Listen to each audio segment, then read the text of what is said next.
Os esqueletos saem do armário. Delator diz que Sérgio Moro deu sinal verde para investigar juízes, desembargadores e ministros do STJ. Selva! Militares davam cobertura aos acampamentos do 8 de janeiro. Veja no depoimento da influencer da extrema-direita. Olha, o que eu vi, né, no dia 8 foi uma polícia inerte. A lista dos políticos mais rejeitados do Brasil. Eu vou ler! Adivinha quem lidera? Entre outras mil és do Brasil.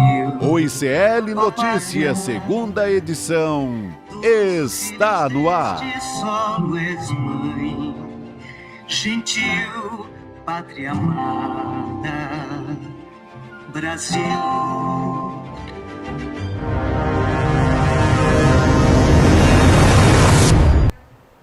Olá, boa noite, seja muito bem-vindo, seja muito bem-vinda. Hoje é quinta-feira, véspera de sexta, 28 de setembro de 2023, e ICL Notícias, segunda edição, está no ar, nos canais do Instituto Conhecimento Liberta e também Eduardo Moreira no YouTube. Muito boa noite para vocês, meus queridos chicos. Me excluíram hoje do figurino, né? Tá todo mundo aí de vermelho, de vinho, e eu não. O vermelho impera. Eu vim só com o batom, mas o figurino eu fiquei de fora. Boa noite, querida. Boa noite, audiência do Brasil inteiro. A audiência também que nos acompanha pelo canal Com Brasil, rede de televisão pública comunitária disponível em algumas operadoras de TV por assinatura. E também a gente vai falar hoje, antes de dar boa noite para as cidades aqui que nos acompanham, sempre ligadas no nosso chat, já entrando aqui, todo mundo comentando. Temos Sérgio Moro, então, né, documentos revelando que ele corroborou com o acordo de colaboração premiada para grampear e monitorar, até levantar provas contra colegas da magistratura que tinham foro privilegiado e que ele não conseguia chegar ali como juiz federal. Interessante essa história. É o famoso demorou a gente ter, né, esse conjunto de provas contra o Moro. Ele não é bom de prova não, de conseguir prova, mas contra ele não é bom de prova, ele não é bom na língua portuguesa, ele não é bom na estudo do direito. No Senado, então, meu Deus do céu. Ele é um horror, né? É isso. E a voz dele, ele continua o mesmo, mas a voz dele, que meu maravilha. Deus do céu. Que maravilha! Vamos dar boa noite também para Santo André, Santos, Brasília, João Pessoa, Carazinho, Itaocara, Touros, Rio Grande do Norte, Criciúma, Marília e Presidente Prudente. Quem é que está de aniversário hoje, Chico Pinheiro? Queremos saber. Olha, ontem a nossa ICL, Caroline Martins, mandou uma mensagem aqui. Não se esqueçam que amanhã é o aniversário da minha cidade, pertinho do lugar onde eu nasci. Gostei que ela se adiantou. Santa Cruz do Sul. Fica a 100 e poucos quilômetros de Santa Maria, da Boca do Monte, onde eu nasci. Embora eu não tenha me tornado gaúcho, que eu saí de lá com 3 meses. Saiu pequenininho. 3 meses, como diz em Minas Gerais. Boa. Saí com 3 meses. Mas a Caroline... Tem green card de Minas, né, Chico? Tem green card de Minas Gerais. Eu tenho green card de não Minas dá Gerais. para E de dizer São que esse Paulo, homem é gaúcho. paulistano, com título por lei.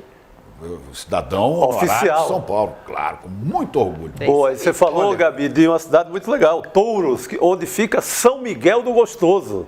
São Miguel do lindo Gostoso. de praia. São Miguel do Gostoso. São Miguel aí que os touros... Bom,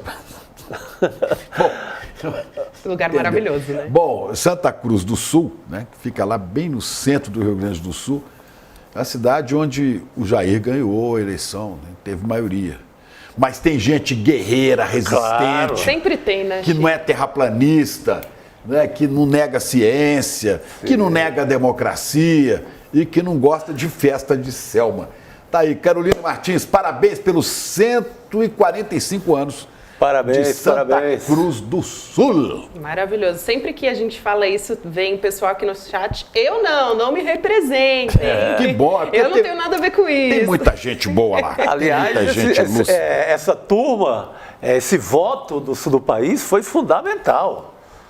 Diminuiu ali o tamanho da derrota do Lula no Esse Sul. voto de resistência. Esse voto é decisivo também, foi muito De decisivo. bravos gaúchos da escola de Leonel Brizola. Não costearam o alambrado, né? Muito bem Foi assim. lembrado. Muito bem lembrado do alambrado. Vamos falar hoje de um dia de solenidades no país, né? Hoje tomou posse, agora está tomando posse, acho que não acabou a cerimônia ainda, o ministro Luiz Roberto Barroso, numa cerimônia que teve a presença do presidente da República, das maiores autoridades do país, mais de 1.200 convidados. Ele vai ficar até 2025 na presidência do Supremo Tribunal Federal. É, de um lado, algo auspicioso, porque o ministro Barroso é um ministro de posições progressistas, não é? E assume, no momento grave de confronto de poderes, né? Ontem a gente viu com o Senado votando com uma pressa louca a questão Com urgência, né? do marco temporal, né? Contrariando o Supremo, né? Contrariando o mundo, né? Porque o mundo nesse aquecimento, numa semana que a gente vive isso de forma dramática. O Senado vai, vota... Não, e o Senado e o Parlamento que se omitiu nessa questão e que obrigou o Supremo a se manifestar. Quer dizer, não não assumem sua responsabilidade, não cumprem o seu papel. E quando o Supremo, então, decide, está legislando, não é papel do Supremo. É papel do Supremo fazer o que vocês não fazem. E votou contra os direitos dos povos indígenas, né, Chico? Sim, Contra o direito dos povos indígenas. Coisa feia. E tiro no pé para a bancada do agro, né, que votou, do pessoal do agro, que votou contra o marco a favor do marco temporal, né, contra os indígenas, e é um tiro no pé, porque isso queima a imagem do Brasil lá fora, daqueles que compram, né, Sim. a produção deles. Foi um negócio... Chico, isso é burro, até do ponto de vista do capitalismo, até do ponto de vista do lucro. O mundo não quer saber mais disso, cara. Ô Chico, ontem mesmo, Gabi, lembra? Ontem mesmo eu falei aqui que cada dia fica mais verdadeiro. Isso aí. Cada dia fica mais verdadeira a previsão de Ulisses Guimarães. Está achando ruim esse Congresso? Espero o próximo que vai piorar. Né? Agora estão se mobilizando lá na pauta dos costumes. Bando de hipócritas que está tentando se mobilizar contra as mulheres, contra a decisão da ministra Rosa Weber, porque não votaram, e a ministra Rosa Weber definiu uma pauta importantíssima sobre o aborto. Não é? Estão agora tentando impedir o que também já está definido, o casamento homoafetivo. Quer dizer, o problema é o BBB. Não é o Big Brother Brasil, não, é muito pior. Pior do que isso. É pior. É a bancada... É a bala, a Bíblia e o boi, né? BBB. Bancada da bala, são esse monte de sargento fulano, coronel cicrano, mas não sei quem, caque para aqui, caque...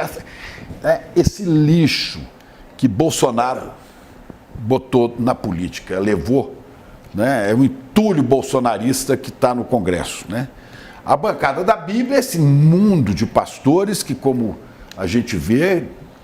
com relação a Jesus Cristo, não tem nada. Se Jesus Cristo estivesse aqui, eles mandavam prender e esfolar. Passam longe de qualquer ideia de Jesus. Reinterpretam a Bíblia, inclusive, a seus próprios interesses. Quem né? falou muito bem sobre isso foi um pastor de verdade, pastor Henrique deu uma Vieira, aula, aquela fala dele, incrível. E a bancada do boi, que faz, né, bala, Bíblia e boi. Os males do Brasil são. Vamos continuando, né?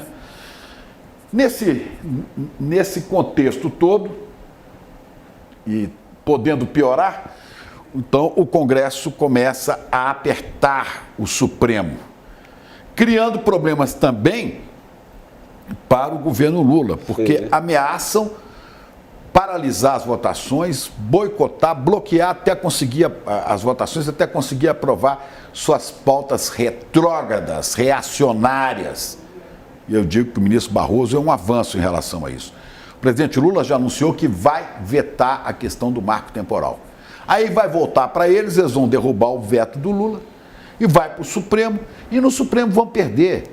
E desautorizar também o presidente Lula vai ser uma sinalização importante, né? Dessa queda de braço, né? Se colocam o veto para avaliar e partem para o enfrentamento, aí é outro sinal mais perigoso. Vão comprar duas brigas. Quer dizer, o Bolsonaro deixou duas heranças malditas, né? Uma na economia, que foi ontem, o cara esteve lá com ele, o Roberto Campos Neto, né? Teve ontem com Lula, disse que está construindo uma relação de confiança. Ó, faça por onde merecer confiança. Sim. De Lula e da sociedade, né? Sem usar essas taxas extorsivas, absurdas de juros. Ele é que tem que baixar a bola para merecer confiança do Lula e da sociedade pensante desse Brasil, não desse mercado nojento ao qual ele pertence e mercado que ele representa lá, né? Então, essa foi uma herança maldita na economia. Na política é esse bando, né? Aí, esse é o Bob Fields III, né? Agora está tentando se compor porque não acerta previsões, né? Traz o seu dinheiro lá do seu paraíso fiscal, né? Da sua offshore. Brasil, põe um onshore, põe aqui dentro do Brasil. É muita esperteza. Ele é um cara charmoso, entendeu? Aquela conversa de malandro de classe média alta do Rio de Janeiro. Bom, vamos ver, a conversa é essa. Eu estou falando que ele é não. A conversa é essa que a gente tem ouvido. E no meio a tudo isso, eu quero chamar a atenção para dois baianos que brilharam hoje. Irmãos baianos, Maria Bethânia e Caetano Veloso. Vamos falar primeiro do Caetano. Caetano Veloso está fazendo a turnê pela Europa, Itália e tal. E hoje foi recebido por nada mais, nada menos do que o Papa Francisco, né? E Caetano encontra o Papa Francisco, um momento emocionante, né?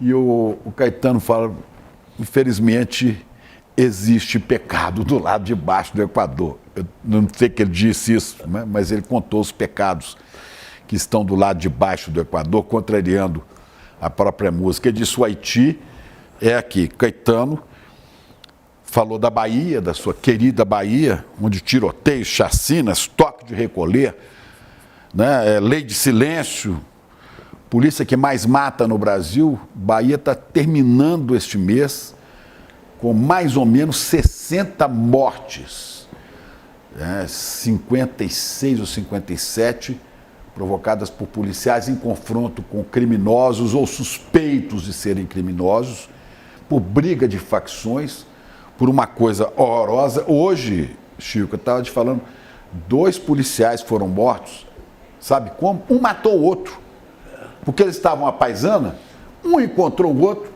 olhou e disse, você tem que se render, achando que o outro policial era bandido. O outro policial viu esse aqui, mandando se render, um atirou no outro, morreram os 2. Meu Deus do céu.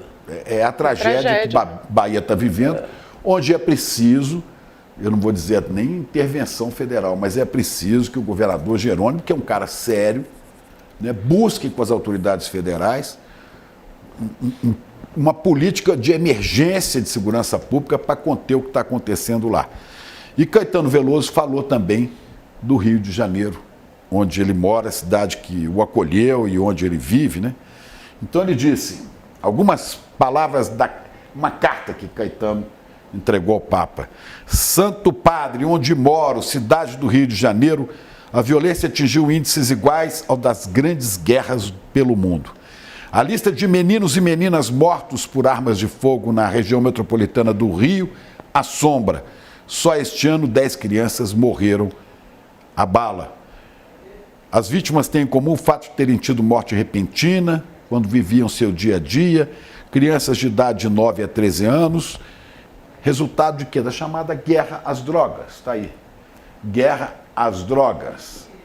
Onde é que está? Até hoje não reduziu o comércio ou o uso das drogas, mas o número de jovens, em sua maioria negros, mortos a bala, não para de crescer. Violência que também toma conta da Bahia, estado em que nasci há 81 anos. Estou assustado ao constatar que apenas nestes primeiros 24 dias de setembro já foram registradas pelo menos 46 mortes. Não, hoje chegou a 59. Bahia lidera o ranking de mortes violentas, né? E da polícia mais letal do Brasil. Isso. Em confrontos com policiais do Estado. Né? Quase 2 mortes por dia neste mês. Diante desta situação de agravamento da violência no Brasil, peço que Vossa Santidade volte o seu olhar e suas orações para o nosso país. Tenho certeza de que a sua mensagem de paz será ouvida no país que tem como padroeira Nossa Senhora Aparecida.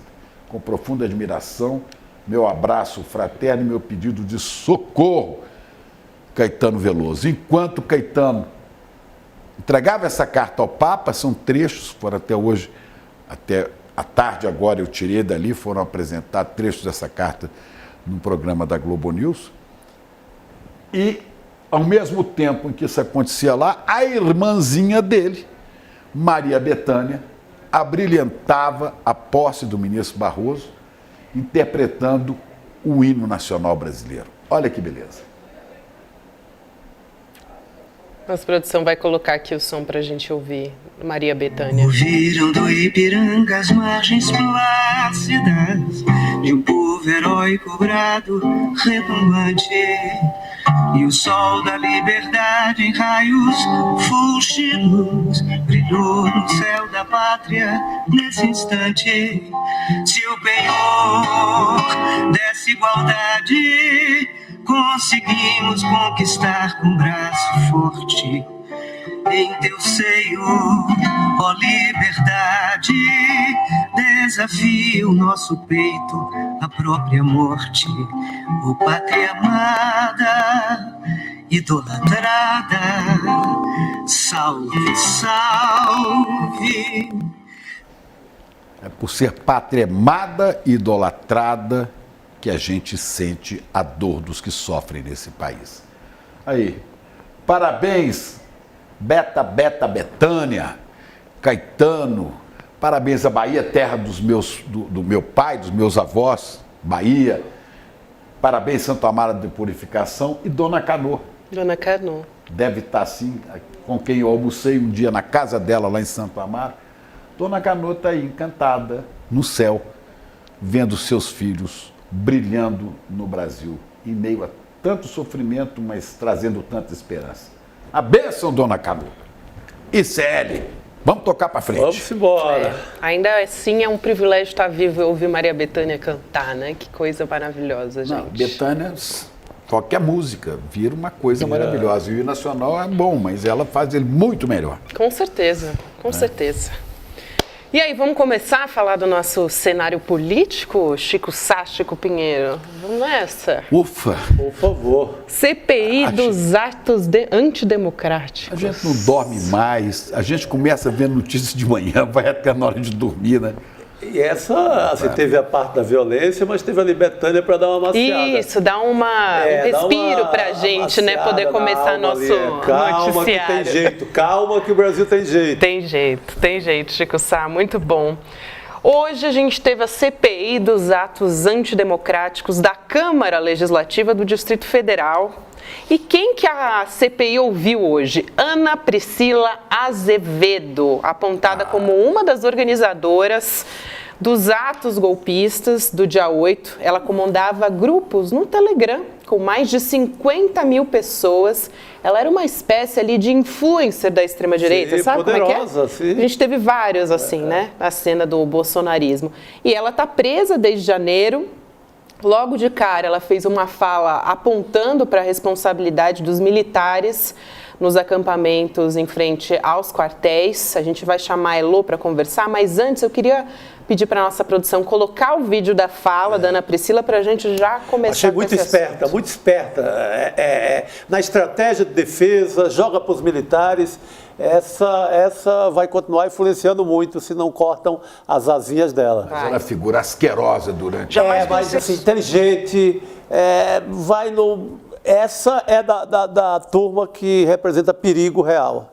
Exatamente. A gente tem o vídeo para colocar? Vamos lá. Bora. Jamais pensei que poderia ser proibida de falar ou que tivesse o brasileiro restringido, além da sua liberdade de expressão, o seu direito de ir e vir. Confesso então que não sabia que estava errando e muito menos poderia imaginar que estava a praticar um crime. Jamais pensei que, ao atender ao chamado de militares, poderia ser marcada e presa, pois até então era a instituição onde a população de patriotas depositava os maiores índices de aprovação. Afinal, os acampamentos ficaram montados por tanto tempo e por todo o país sem ninguém falar nada em sentido contrário. Por isso, ousamos pensar que éramos bem-vindos. Bastaria um soldado raso nos avisar que deveríamos sair, que teríamos ido embora. Ao contrário, vários foram os chamados para que fosse mantida a mobilização popular em favor da manutenção da legalidade, da transparência e das eleições limpas. Sinceramente, acredito que assim pensaram os milhares de manifestantes. Ninguém pensou que estivéssemos fazendo algo errado nos acampamentos.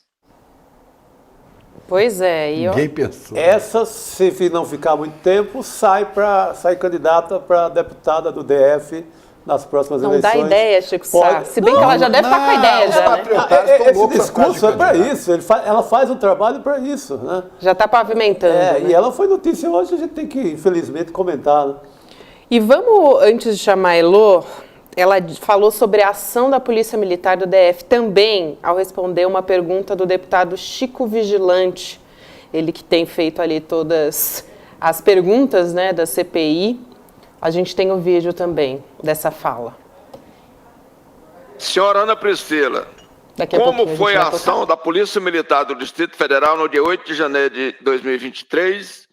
Em algum momento, os policiais militares deram a entender aos manifestantes que eles também apoiavam a tomada do poder e que eram contra o resultado das eleições e a vitória do presidente Lula?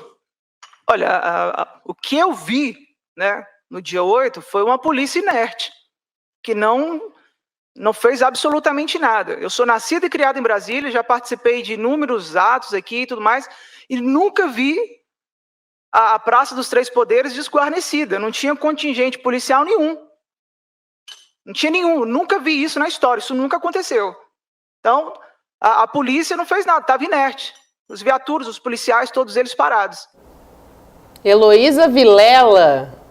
Olha essa frase, coisa mais forte, né? Sim, sim. A polícia estava totalmente inerte. Elô, a gente não está te ouvindo. Agora acho que a gente vai ouvir, né? Daqui a pouquinho a gente vai conseguir ouvir a Heloísa Vilela. A gente está sem o som dela, já temos as imagens. Agora sim, Elô. Tem uma coisa boa, Chico. Candidata ela não vai ser. Viu? Ah, é? Não, ela vai em cana. Vai em cana. Não, eu digo dependendo do tempo da pena. Não vai dar tempo de sair, não. Vai ficar condenada já aí. Elô entra com a gente. 17, 20 anos. Não, se seguir nessa dose aí, a dose da dose, né, que tem sido 14, 17, que é o que ela deve pegar, não vai conseguir. Mas vamos ver o que ela fez no 8 de janeiro? Por favor. Vamos ver o que ela fez no 8 de janeiro. Cadê? Cadê o som? Aqui é a casa do povo, porra! Acabou, porra! Foto que meu esposo não escuta. Salva, guerreiro, nós vencemos, porra! Aí é Brasil! Aí é Brasil, porra! Deixa de ligar. Nós somos cupim, roedores de mármore! 1, 2, 3. Chora, petista! E galera, a viatura é tudo nosso! O Brasil é nosso! A viatura... Me lembrou uma frase, o Brasil é nosso, mas a papuda é nossa. Elô, vamos ver se a gente consegue falar com você agora, querida. Acho que estamos posicionados. Com certeza, mas a papuda Aí, agora sim. Te ouvimos muito bem. Eu acho, gente, tem duas coisas super importantes nesse material que vocês já mostraram. A primeira delas é que é lógico que ela quer se eximir de culpa, porém ela está falando algo que é o foco dessa CPI, que é justamente a inação da Polícia Militar. Não vamos esquecer que a direção da Polícia Militar do DF está toda presa, e a inação das Forças Armadas, porque ela vai falar mais adiante, que ela saiu do Palácio do Planalto e havia um cordão, ela estava lá dentro do Palácio do Planalto, havia um cordão das Forças Armadas. que ela diz que não fizeram nada. E ela estava lá e ela saiu e ninguém fez nada. Agora, o outro ponto que é muito importante também é a atitude dessa mulher. Ela é de uma prepotência, ela é de uma folga, né? Ela é de uma... Na linguagem carioca, eu não sei se vocês estão me ouvindo, porque eu estou ouvindo o vídeo. Sim, mas ela eu estou ouvindo o vídeo. Ok. Tem que tirar o ela vídeo. Na melhor linguagem carioca, ela é de uma marra impressionante. Marrenta. Ela chegou lá achando que ia cantar de galo, que ia mandar no ritmo das conversas, a ponto do advogado volta e meia ter que segurá-la. Então, é bastante impressionante a convicção que ela tem de que ela estava certa, de que ela estava fazendo o trabalho certo. Agora, fica muito claro que ela foi para lá, não foi para fazer uma manifestação, como ela falou no começo, a gente estava lá se manifestando. Ela foi para lá com a intenção, sim, de participar de um golpe de Estado, porque os vídeos dela deixam isso muito claro. Sim, ela comemora, né, Elo? Ela comemora, ela acha que está tudo dominado e que está... Usando a mesma frase do Bolsonaro, inclusive, né? Exatamente. E, não, ela usa a mesma tese do bolsonarismo também na questão de que não tinha proteção nenhuma, entraram porque não tinha proteção alguma, que é para incriminar o Flávio Dino, o governo, nesse sentido. Mas essa parte que ela fala dos militares dos quartéis, é importante para a CPI. Aí ela incrimina os caras. Agora, olha, eu não sei. Olha, Chico, só uma coisinha. Deixa eu só fazer um adendo aqui.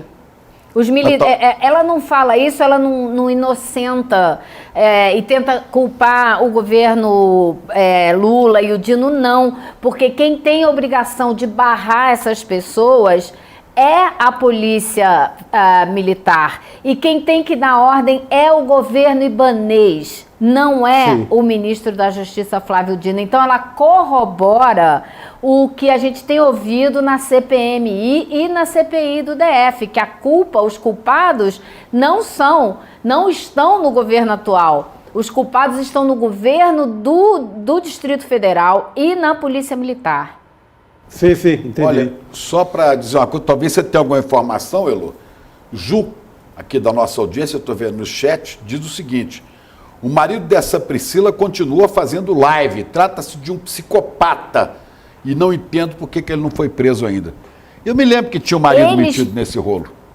Tem, de quem ela se separou. Ela até falou hoje dele na CPI como este senhor. Mas eles trabalhavam juntos, faziam vídeos juntos, circularam muito pelo Congresso juntos. E sabe quem fez aquele vídeo quando o Bolsonaro desataca a Maria do Rosário? Foi ele. Foi o ex-marido dela. Nossa, o cara já estava nessa operação. Separaram, mas quem sabe a papuda os unirá. Com certeza. Vai servir para isso. Nossa audiência aqui, muita gente questionando quem tá furioso aqui. Sim, quem bancou essa mulher? Tem muita gente aqui dizendo isso. Quem é que bancava, né? Tem muita que chegar aos financiadores, quem são os mandantes, quem são os financiadores. Mesmo ela sendo do DF, já estando ali no centro do furacão, alguém bancou esse trabalho dela de influencer, né, ao longo da história. Bancou toda essa corja que estava viajando, chegando lá, acampando em porta de quartel. Elô, nós não estamos te ouvindo aqui. A gente está sem o retorno da Elô de novo, gente. Vamos aproveitar enquanto a gente restabelece o som com a Elô. Vamos assistir o vídeo, porque ela tomou uma invertida do deputado Fábio Félix, do PSOL. Então vamos assistir esse vídeo e a gente retoma a conexão com a Elô Vilela também. A senhora querendo ver o código-fonte, querendo ver a nave espacial, querendo ver o que for. Intervenção militar, intervenção federal é golpe. Nós temos uma eleição, as mesmas eleições que elegeram Bolsonaro, elegeram Lula nesse país. Foram as mesmas eleições que elegeram todos. Então, assim, eu estou dizendo isso porque a gente precisa ter respeito com a democracia nesse país e a gente não pode utilizar esses espaços também como palco de desqualificação. A liberdade de opinião, ela é fundamental. A senhora poderia se manifestar contra Lula, contra qualquer coisa que a senhora quisesse se manifestar. Mas vocês foram além. Vocês chamaram as manifestações de tomada do poder. A senhora fala de tomar refinarias. Não, senhor. Fechar no áudio da senhora. Não, senhor, com licença. Então, não, a senhora vai esperar eu terminar de falar. Quando eu perguntar, a senhora fala. Porque aqui não é o Telegram da senhora, nem o YouTube da senhora, não. A senhora não fala quando quiser. A senhora manda os seus áudios quando a senhora estiver solta. A senhora manda quantos áudios a senhora quiser, mas aqui não. Aqui a senhora vai ouvir também. Porque não é possível a senhora ter feito o que fez, a senhora ter compactuou e vir aqui a essa casa achar que pode falar o que quiser. Tentado destruir a democracia brasileira, incitado pessoas nesse país a destruir a democracia brasileira e achar que vai vir aqui e falar o que quiser. Aqui não é assim. Aqui todos os deputados foram democraticamente eleitos pela urna eletrônica, pelo código-fonte. Inclusive deputados da direita, da extrema-direita, todos foram eleitos da mesma forma, estão nessa casa e precisam ser respeitados. Elô, como você disse, marrenta a bichinha, né? Que coisa, que coisa. É, mas Fábio Félix colocou ela no lugar dela. Ela disse que ela é um cupim que rói mármore, vai roer grade. Mas, continua. Aqui não é um Telegram da senhora, não. Agora, gente, é importante, ela era a rainha do Telegram, ela não era qualquer pessoa no Telegram, ela tinha uma conta de Telegram que ela tratou hoje, eu tinha lá uma conta como se tivesse pouquinha gente, mais de 50 mil pessoas. Então, ela falava com muita gente ao mesmo tempo. Ela era considerada a rainha dos bolsonaristas. E aí, o que aconteceu? Ela saiu do Palácio do Planalto, passou pelo acampamento e foi embora. Ela não ficou ali. E como ela saiu, ela conseguiu se esconder na casa de um amigo, onde ela foi presa 2 dias depois. E por isso os bolsonaristas começaram a tratá-la como uma traidora, uma infiltrada, dizer que ela não era nada do que ela dizia, que ela estava fazendo isso só para se infiltrar no movimento. E por isso ela andou reclamando muito que estava numa solitária, que foi tratada de uma maneira absurda pela justiça. E hoje na CPI eles leram uma nota que foi enviada pela penitenciária dizendo que ela ficou isolada porque eles tinham medo que ela sofresse represálias dos bolsonaristas que estão também na penitenciária, já que eles a consideravam uma infiltrada. Então teria sido para protegê-la de possíveis agressões.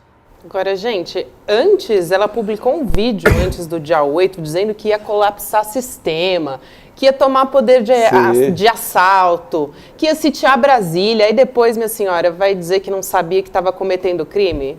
Porque ela quer aplicar o caô ali, a história de que é massa de manobra, porque isso, na hora da pena, na hora de aplicar a pena, isso dá uma diminuída na história. Mas não, como a Elô repetiu, ela era uma liderança. Convocou 30 mil pessoas no Telegram. Ela tinha poder de comunicação. E ela ficou hoje discutindo semanticamente o que significa sitiar. E aí o deputado Chico Valente, que é presidente da CPI, puxou o dicionário e falou: sitiar é cercar para atacar, cercar para depois mandar as tropas, para forçar, enfim. Ela não teve por onde fugir, porque ela foi muito bem questionada pelos deputados que estavam lá na CPI hoje. Exatamente. Mas é infinita essa galeria de personagens, né? Quando a gente achava que já tinha ido, aparece uma dessa hoje. Vem outro, e vem mais outro, e é uma coisa não absurda, acaba. Né? Vem um que acredita em disco voador, vem outro que acredita que a Terra é plana, vem outro que... Sabe? E é uma seca. Aí vem um que pôs a bomba, fala, mas eu não queria matar ninguém. É só gente maluca, né? Ninguém sabia de nada, né? Ninguém tinha ideia de nada, de que era crime. É impressionante, né? De repente todo mundo ficou bonzinho. De onde saiu isso tudo? Será que foi só Bolsonaro que fez emergir esse chorume político no país? É um negócio chocante. Eu acho, Chico, que essa é uma pergunta fundamental e que a gente ainda vai levar muito tempo para responder. De onde saíram todas essas pessoas? Que tipo de sociedade a gente tem que estar produzindo esse tipo de pensamento, esse tipo de crença? Ela falou hoje, isso era uma batalha... não é religiosa, espiritual. Era uma batalha igual a Damares, espiritual. Né, Lô? Olha o grau de seita que isso tomou. Isso é muito perigoso, porque quando você está agindo em função de uma seita e não em função de ideais políticos, projeto de país, você comete loucuras, né, em nome de uma seita. Então, eu acho que essa é uma pergunta, Chico, muito profunda e que merece que a gente se debruce sobre ela com estudos muito sérios para ver que país a gente tem, para a gente olhar no espelho realmente, entender onde é que a gente está, para ver como é que a gente caminha para frente. Olha, lá nos anos 90, né,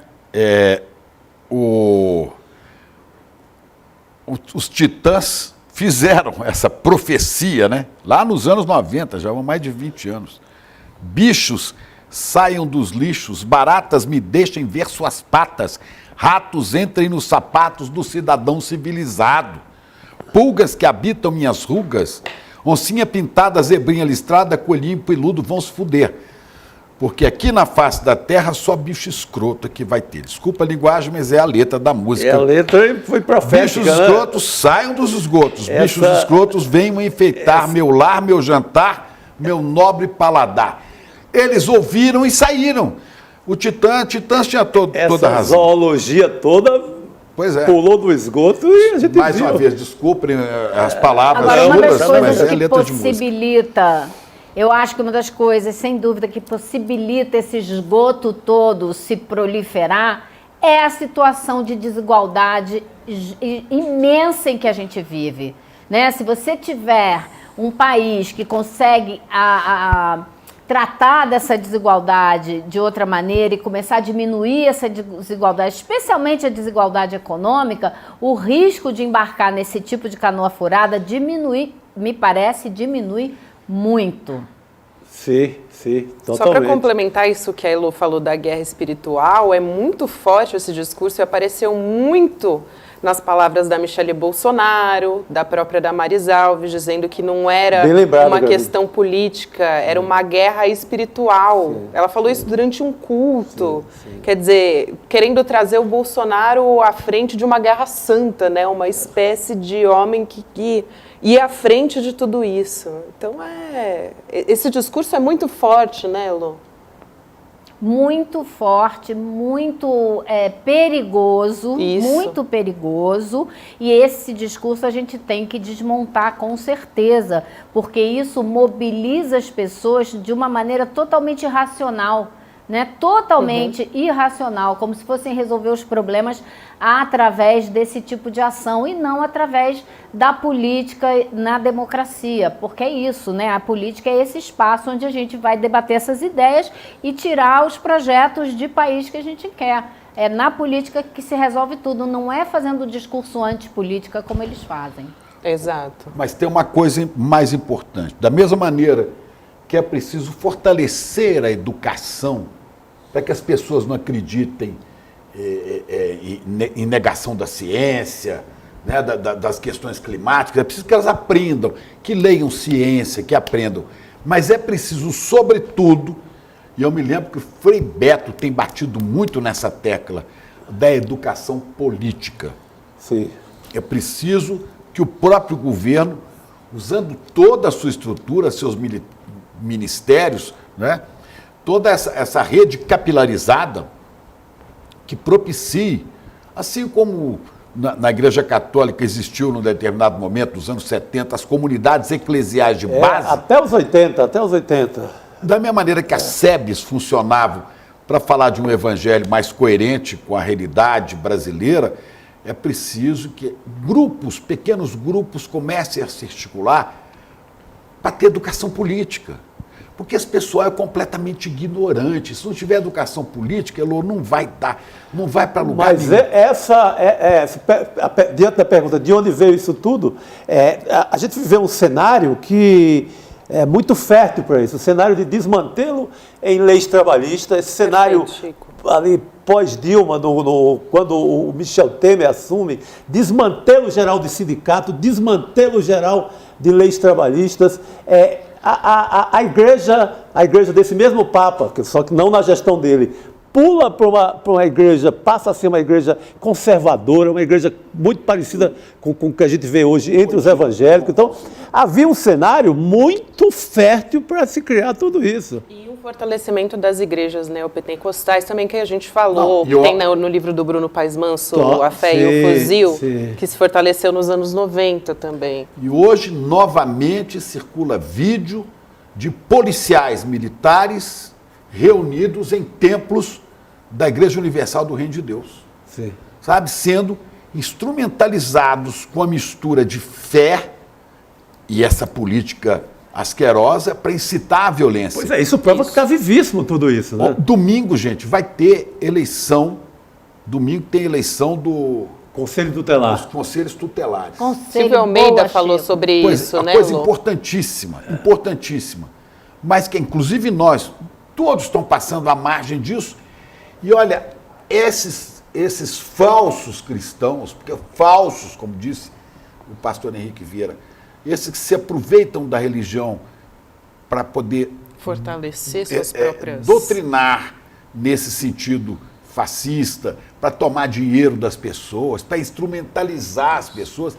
Esse pessoal está ocupando, está cheio de candidatos. Esses dias eu vi um vídeo aqui do Gregório do Vivier falando desse pessoal. Sim. Como é que eles infiltraram?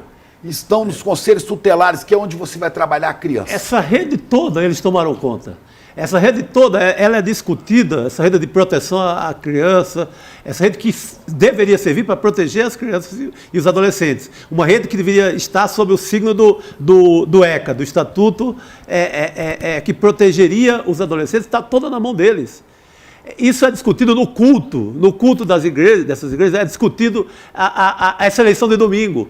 E onde ela aparece no nosso campo? Em lugar nenhum. O campo progressista está silencioso, né, Lu? Não, imagina, eu ia perguntar se a Elô acompanhou também, para ela contar um pouco para a gente como é que foi o discurso do Silvio Almeida nesse sentido, né? Ele alertou para essa questão dos conselhos tutelares, que é bastante importante, né? Sim. Eu, infelizmente, não acompanhei, não estava presente. Agora, é vital e a gente precisa se envolver. Todo mundo que está preocupado com o futuro do Brasil tem que se envolver nessas eleições também, tem que estar atento, procurar quem são os candidatos progressistas e participar da eleição. Não pode deixar espaço para ser ocupado por esse pessoal, não pode. Então tem que entrar na internet, procurar o nome dos candidatos, cada um na sua cidade, procurar, pegar o título de eleitor domingo e votar, porque eles vão votar em peso. E houve uma tremenda omissão, inclusive nas redes sociais, né, do pensamento mais progressista, deixando esse espaço. Esse espaço está entregue aos picaretas, aos evangélicos picaretas, neopentecostais picaretas, está ocupado esse espaço. Está ocupado por maus militares, pela turma da Damares. Então, não tem jeito, cara. Aí fica difícil você, depois, no futuro, lutar contra essa levaram a religião para eles levam para a Constituição, eles contaminam a Constituição com religião. E agora o ECA, que é o Estatuto da Criança e do Adolescente, também contaminado por uma discussão religiosa. Isso é maluquice. É porque os tentáculos estão realmente, né, se embrenhando para todos os lugares, né? Porque é uma maneira também de você...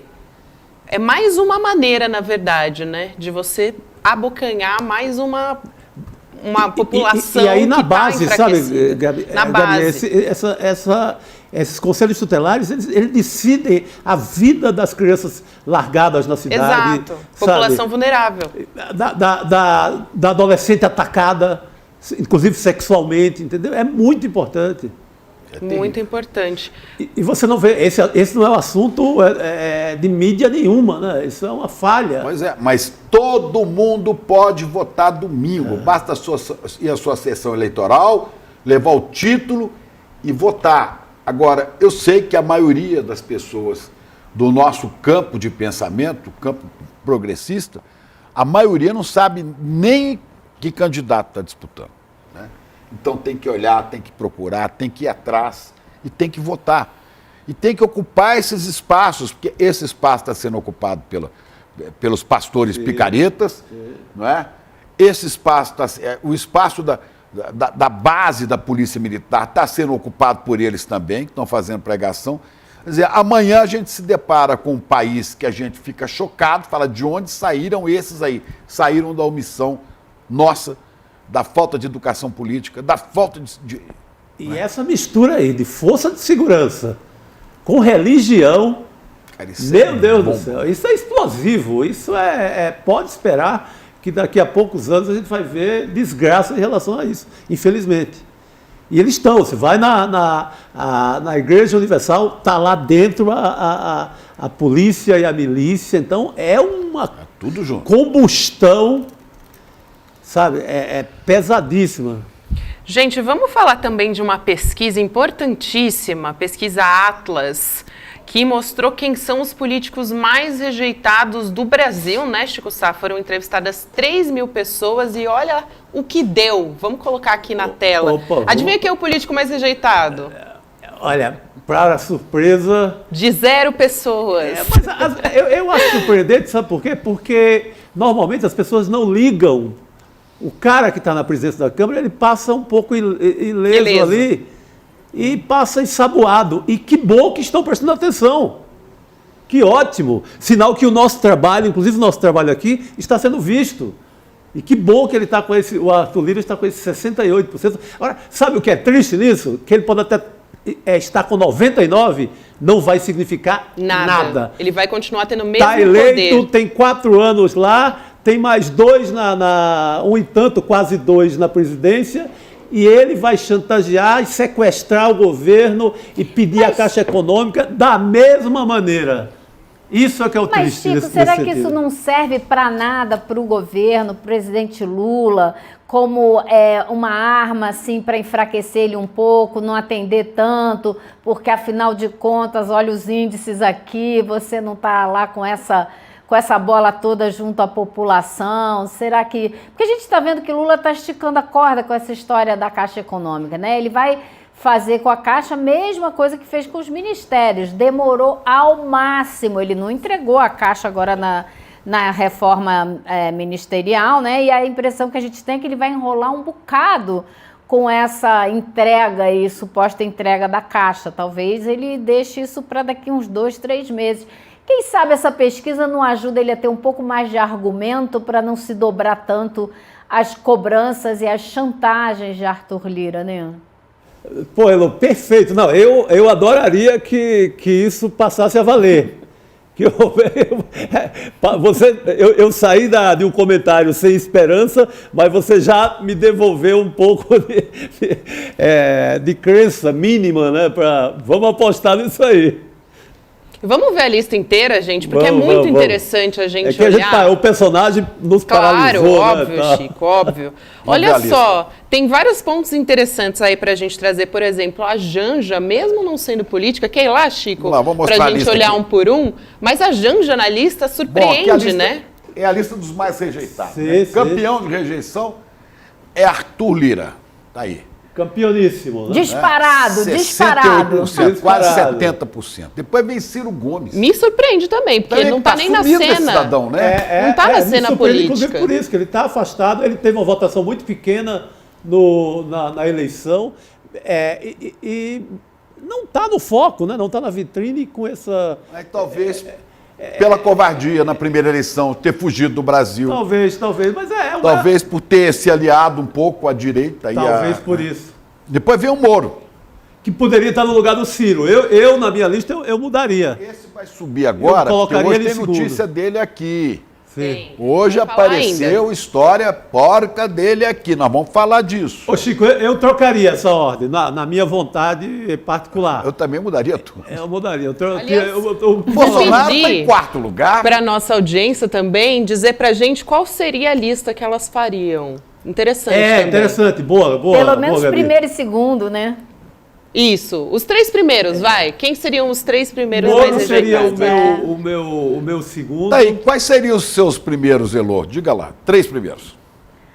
Os meus 3 primeiros, Arthur Lira e Arthur Lira. Ai, Elô, eu pensei... Olha que coincidência, eu pensei a mesma coisa. Boa. Você pensou a mesma coisa? E você, Gil? Eu seria Bolsonaro, Arthur Lira e Moro.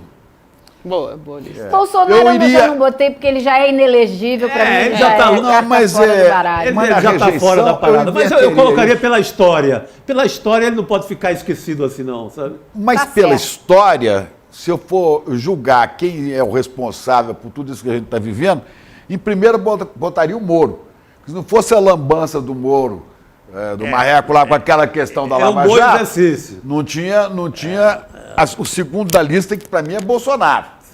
É Bolsonaro, que é filho de Moro. Tem a responsabilidade. E Arthur Lira, que é filho de Bolsonaro.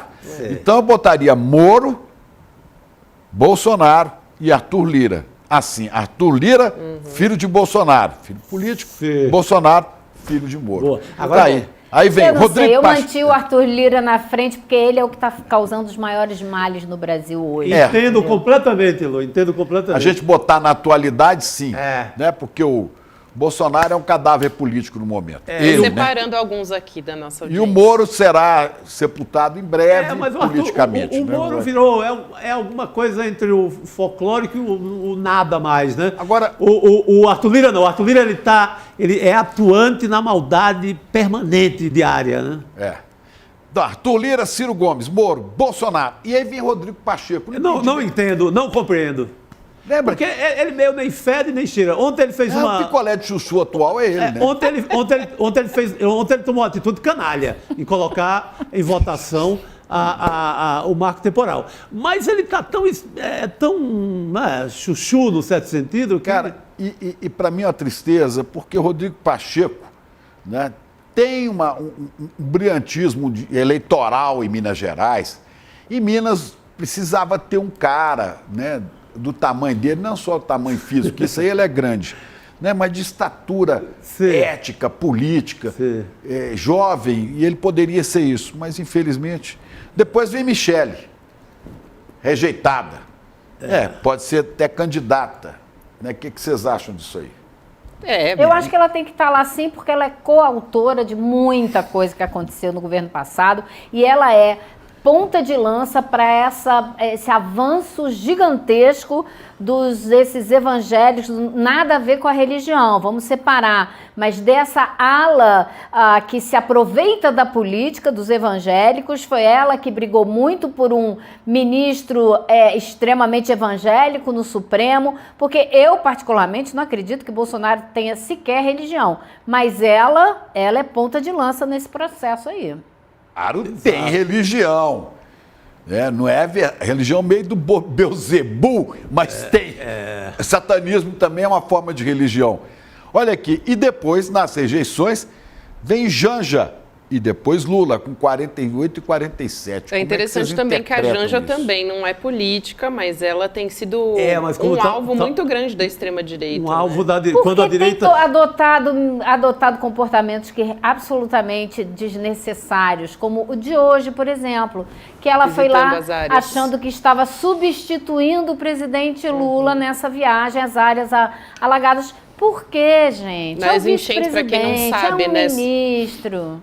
Nas áreas afetadas pelas enchentes lá no Rio Grande do Sul, para quem não acompanhou. E havia ministro do governo lá. Né? Bom, não tem por que ela assumir esse protagonismo neste tipo de coisa. Ela podia estar lá esperando por eles para ajudar famílias, para participar de mutirão. Ela podia fazer várias coisas, mas ela, na minha opinião, jamais poderia estar sentada no lugar de protagonismo dessa viagem para visitar essas áreas, como se fosse ocupando o lugar do presidente. Não faz o menor sentido. Pois é. Então aqui as nossas opiniões, você que está aí nos assistindo no ICL. Tem muita coisa. Mas o Lula, se você retrocede essa pesquisa antes da eleição do ano passado, quando estava mais dividido o Brasil, ele estaria emparelhado com o Bolsonaro na rejeição. E olha, já está em 8º lugar, e descendo. Ele despenca por conta do bom governo que faz, né? Pois é. Nós temos críticas a vários pontos, mas faz o excelente governo. Mas até o Roberto Campos Neto vai lá, né? Sim. Buscar a confiança dele.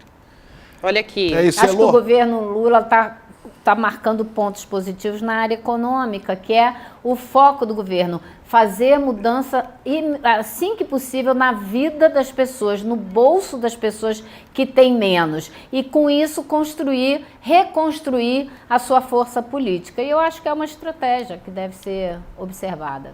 Exato. Gabi, você que está de olho aí no tem nosso muita coisa chat, aqui, o Chico. que você destaca? Diga aí pra gente. Tem muita gente falando do Tarcísio, que inclusive é o menos rejeitado dessa lista. Que é estranho, né? O que é bastante surpreendente. Filhote de Bolsonaro. Muita gente citando também Nicolas Ferreira, né? E olha só, o Baldo dizendo, pela história, Aécio Neves, Michel Temer e Moro. Ele lembrou aqui de nomes importantes também. Nomes que Aécio fizeram... é peça-chave no começo do golpe, né, gente? Exato. Ele citou personagens que fizeram um mal terrível ao Brasil. Zema também apareceu aqui, Carluxo apareceu. Lira, assim, disparado na frente, Bolsonaro e Moro também. Bolsonaro e Moro aparecem. Agora, Sabe o que eu queria saber, e a gente não vai saber agora, se essa pesquisa foi do tipo, tem aqui uma lista de 40 nomes, você escolhe os piores para você, ou se é espontânea. Diga aí quais são os políticos que você mais a gente não sabe. Né? Já Quem não vem sabe na sua cabeça, né? qual foi a metodologia. Eu estranho muito o Rodrigo Pacheco nessa... O Ciro? Ele não O aparece Ciro, em lugar gente. nenhum. Ele Ciro, não estranho tem isso, rosto, ninguém sabe o nome dele. O Ciro também, você tá fora assim. O Ciro Não estou também desconfiando não da fica nessa pesquisa, mas o lista. fato de ter o Rodrigo Pacheco no quinto lugar me deixa um pouco de suspeita. Ó, Thalita França diz aqui, eu penso a respeito do Tarcísio, né, governador de São Paulo, que talvez seja pelo fato dele não ser uma figura com expressão nacional tão forte. Pensei a mesma coisa. Nacional, Sim, com pode certeza. ser. Tese boa, tese boa. É um bom ponto aqui que ela traz também, porque ele está tentando se descolar desse discurso bolsonarista. É bolsonarista, tá, gente? Sim. Mas ele tenta, né, se descolar. Ele tenta com muita habilidade, porque ele faz o quê? Ele tenta para o público, sei lá, para o empresariado metido a moderno de São Paulo, mas não se desliga de fato. E aí joga sempre uma isca para o bolsonarismo, como, por exemplo, proibir vacina de DST aqui em São Paulo, como, por exemplo, querer vetar livros nas escolas. Violência policial. Como, por exemplo, fazer violência policial Truculência. desmedida. Então, ele manda recado, ele não quer perder, não vai perder, ele não quer perder o bolsonarismo dele, que está na alma, está no coturno, está no cacetete, está em tudo que ele possui. Então, ele não quer perder isso, ele sempre manda ali um atrativo aqui, um atrativo acolá. Aí, claro, ele vai numa reunião da Fiesp, fala bonito para o empresariado paulista, como se nunca tivesse sequer estado com o Bolsonaro. Ele tem se equilibrado nisso. E Coisa que também o empresariado paulista não está nem um pouco preocupado se ele é bolsonarista ou não, vamos combinar, né? Eu estou dando um crédito benefício, que eles não sei nem se eles merecem. Um crédito porque por ilusão minha, viu? Pura ilusão, Elô. Mais uma vez você está certo. E só para não deixar de pontuar algo importante da semana, né, sobre o Tarcísio sempre está tentando se descolar do bolsonarismo, mas essa semana a PUC, aqui, Universidade, aqui em São Paulo, fez até um ato como forma de resistência, porque o Tarcísio de Freitas aprovou um projeto de lei homenageando Erasmo Dias, que comandava as tropas que tomaram o campus violentamente lá na ditadura, em 77. Ocupação da PUC. Exatamente. Aqui em Pedro. Tá aí, Ou seja, desses recados para o bolsonarismo. Esse é um deles. Olha, eu sou dessa turma da tortura. Não esqueça que eu também sou a favor da tortura. Eu gosto do Erasmo Dias. É um desrespeito, né? Eu também sou da turma da tortura do Brilhante Ustra. Não esqueçam. É um recado para manter a base bolsonarista. Exatamente. Então, só para não deixar passar despercebido, né? Porque essas coisas, elas são esquecidas facilmente, são colocadas embaixo do tapete. Então, só para lembrar com quem que ele está se aliando, né? A quem que ele homenageia em tempos que a gente precisa justamente remar contra isso, né? Que é tão difícil. Gente, Samia Bonfim nos aguarda. Heloísa Vilela, um beijo grande para você. Ah, não, Elô fica conosco. Olha que maravilha, maravilha. Podemos ficar. Samia Bonfim. Deputada Samia Bonfim. Sol de São Paulo. Boa noite, deputada. Obrigada por aceitar nosso convite. Boa noite, eu que agradeço pelo convite. Tudo bem, gente? Boa noite, querido. A gente estava falando agora há pouco, só para não perder a oportunidade, né, a respeito dessa pesquisa, deputada, não sei se você teve a oportunidade de acompanhar aí nos bastidores, a gente estava falando de uma pesquisa sobre a reprovação dos políticos, né, e Arthur Lira aparece ali com 68% de reprovação na liderança dessa lista. E eu queria aproveitar e te ouvir a respeito disso, né? Até que ponto a gente pode ter, Chico Sá comentou isso, até que ponto a gente tem realmente algum retorno em relação a essa pesquisa, porque na real o Arthur Lira continua mandando, desmandando, né? Fazendo chantagem com o governo federal, então até que ponto a gente tem algum retorno quando a gente tem essa lista dos políticos mais rejeitados do Brasil? Acho que é uma percepção correta, assim, da sociedade brasileira sobre quem é o Arthur Lira, né? Não vi a fundo essa pesquisa, mas, de fato, ele é um chantagista, né? As coisas só são aprovadas aqui na Câmara depois de um processo muito intenso de achaque contra o governo. Hoje, essa semana mesmo, por 2 dias, não teve pauta no plenário. Quando teve, foi uma pauta muito reduzida, por conta das declarações do Lula sobre Caixa Econômica Federal, porque ele disse que enquanto não resolver os espaços no governo, na verdade não lotear com o partido dele e os demais partidos do Centrão, ele não colaboraria com a tramitação dos projetos que são prioritários não só para o governo, mas para a sociedade, né? A gente está falando, por exemplo, de um projeto que prevê a taxação dos super ricos, como das offshores, por exemplo, algo que é fundamental para tentar corrigir um pouco, né, as desigualdades tributárias no Brasil. Mas o cara tem muito poder, né? Ver a eleição dele para presidente da Câmara foi o recordista de votos da história, partidos de direita, partidos de esquerda, partidos de centro. Espero que na próxima, né, com os próximos candidatos que se apresentarem, seja possível encontrar um nome que não tenha essas características e que não seja esse nome de suposto amplo consenso, porque isso dá mais poder a ele do que devia, né? Então, essa rejeição dele talvez explique um pouco disso. Mas também, como eu disse, não vi a fundo, mas eu acho que há motivos, assim, olhando por cima, há motivos. Elô? Deputada, a senhora vê no ritmo em que as coisas estão, com esse loteamento, e isso vai dar mais dinheiro para irrigar ainda mais o reduto eleitoral dele, alguma chance de reduzir um pouco esse excesso de poder do Lira até o fim do mandato dele? Não é esse o caminho que está se tomando, né? Ao contrário, é o caminho de maior fortalecimento do papel dele, e ele também tem uma relação muito forte com algumas outras lideranças políticas de outros partidos. Então, a força dele se multiplica quando ele cria esse clã em torno dele, os blocos que se organizam na Câmara, mesmo que não sejam do PP, que é o partido dele, também passam pelo crivo dele, a divisão de poderes, de cargos, então é muito, muito difícil.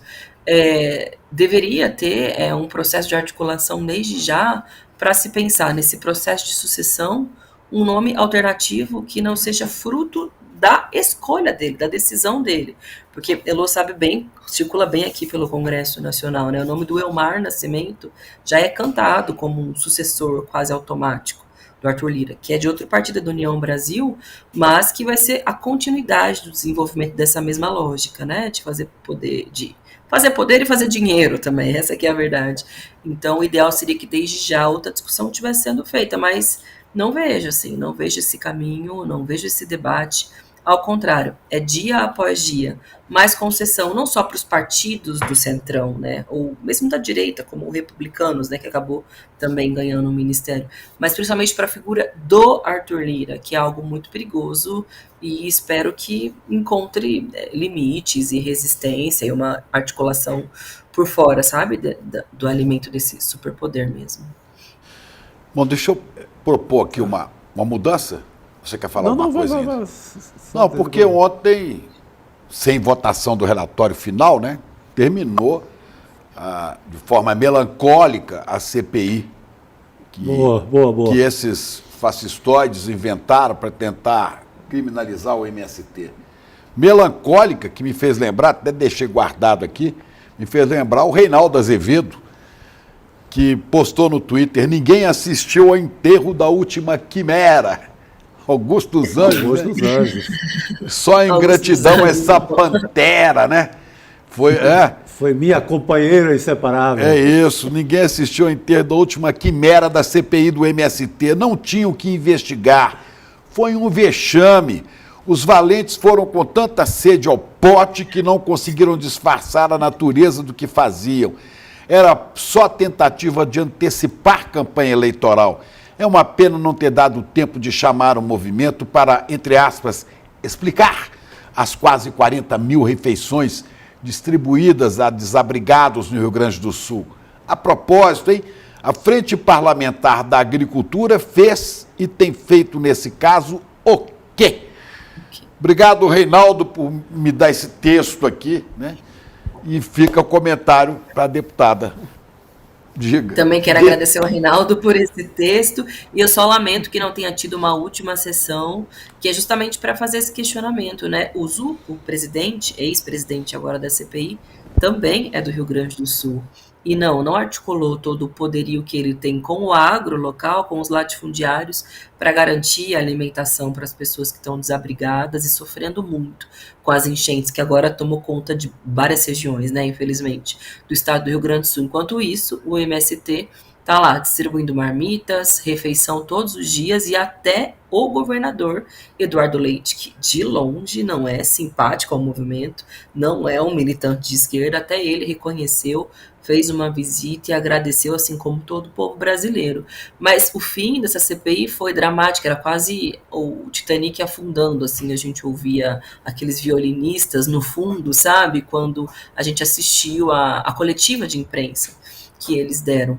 Porque mesmo ali, você vê como que é a lógica do bolsonarismo, da extrema-direita, né? Muitas fake news. Eles chegaram a dizer que eles tinham maioria, condição de aprovar o relatório. Então a pergunta que eu faço é, por que não aprovaram? Porque o presidente da CPI é quem tem a prerrogativa de chamar as sessões, botar a pauta que ele quiser, que aliás foi o que eles fizeram desde o início da CPI. Eles só aprovaram os relatórios que ele queria. Eles tinham a presidência, tinham a relatoria, tinham a maioria dos membros, e tinham uma pauta que para nós não era uma pauta tão simples de lidar, né? Porque a gente está falando de um movimento social que faz ocupação, que tem métodos radicalizados, então não necessariamente a sociedade ficaria do lado daqueles que estavam ali na CPI defendendo o MST. Mas eu acho que ali foi um misto de incompetência muito grande por parte deles, assim, muitas atrapalhadas, falta de estratégia. Eles são muito violentos, muito autoritários, então foi isso que a sociedade acabou vendo da CPI, violência política de gênero contra mim, contra outras parlamentares, excessos e violências também nas diligências, invadindo o barraco, que é a moradia dos acampados, dos assentados, um show horrível, trazendo pessoas inventando mentiras sobre o movimento, não apresentaram nenhuma prova sobre absolutamente nada, mas o jogo virou principalmente quando eles extrapolaram muito das suas prerrogativas de uma CPI e tentaram usar a CPI também para achacar o governo. Começaram a chamar ministros, entraram numa disputa local de Alagoas entre o Arthur Lira e o Renan Calheiros, tentando constranger as pessoas que são ligadas ao Renan Calheiros a virem na CPI. Quando eles perderam completamente a mão de algo que já não estava mais sob a condução deles, o jogo virou completamente na CPI. Líderes de partidos que não são de esquerda, né, que são ali do Centrão, mudaram os membros, e no relatório final, que ele nem tentou botar para aprovar, porque não ia ter condição, ele, além de propor o indiciamento de muitas lideranças do movimento, ele também tentava criminalizar parlamentares oriundos do MST, como é o caso do deputado Valmir, ou mesmo meu, que não tem uma relação orgânica com o MST, mas que por ter sido encontrado um adesivo meu dentro de um dos barracos de um assentamento que eles visitaram, seria um suposto crime. Que crime que é esse, entendeu? Estranho seria se encontrasse o adesivo meu na casa de um latifundiário, de uma exportador de madeira, que são os que financiam as campanhas deles. O povo, o movimento social, costuma votar mesmo, de fato, em candidatos e candidatas de esquerda. Enfim, foi um papelão, foi, como diz no cinema, um plot twist no meio do transcorrer dessa narrativa, e a gente ganhou a CPI na prática, porque teve um efeito reverso, que foi o MST já é muito conhecido, né? Mas ele se tornou ainda mais conhecido, acho que principalmente para uma geração mais nova, porque eu sou do Pontal do Paranapanema, eu me lembro muito, na década de 90, quando eu era criança, as grandes marchas que o MST fazia, que os assentamentos da região hoje são fruto desse momento, né? Mas é todo talvez um gap geracional, assim, para entender de fato que é um movimento que foi ganhando outros contornos, que agora tem um papel social muito importante, produção de orgânicos, tem um debate muito forte sobre a temática ambiental, enfim, né, um movimento ainda maior, mais maduro, mais robusto.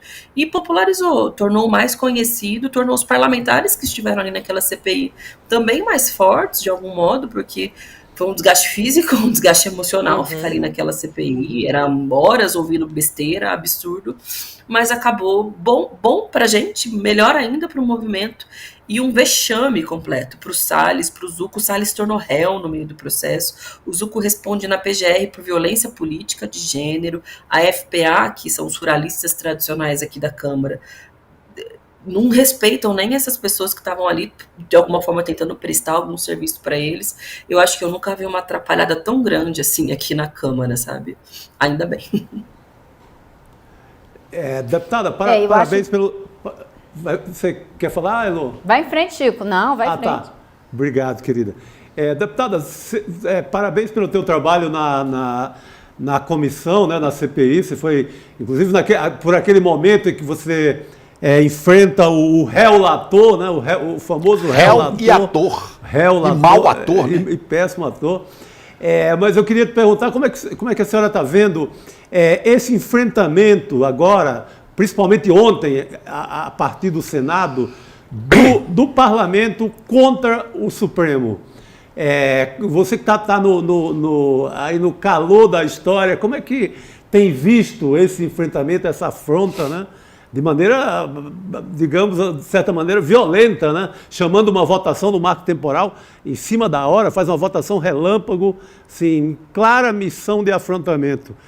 Como tem visto essa história? Eu acho que a extrema-direita quer se vingar do Supremo Tribunal Federal pelas decisões corretas que tomou a partir da tentativa do golpe de Estado do 8 de janeiro e por ter sido um poder que, enfim, acabou equilibrando um pouco as forças durante os anos de governo Bolsonaro, quando ele tinha aquelas tentativas, declarações golpistas, mirando o Supremo justamente para que estabelecesse, né, um fechamento do regime, a imposição da sua própria lógica de Estado.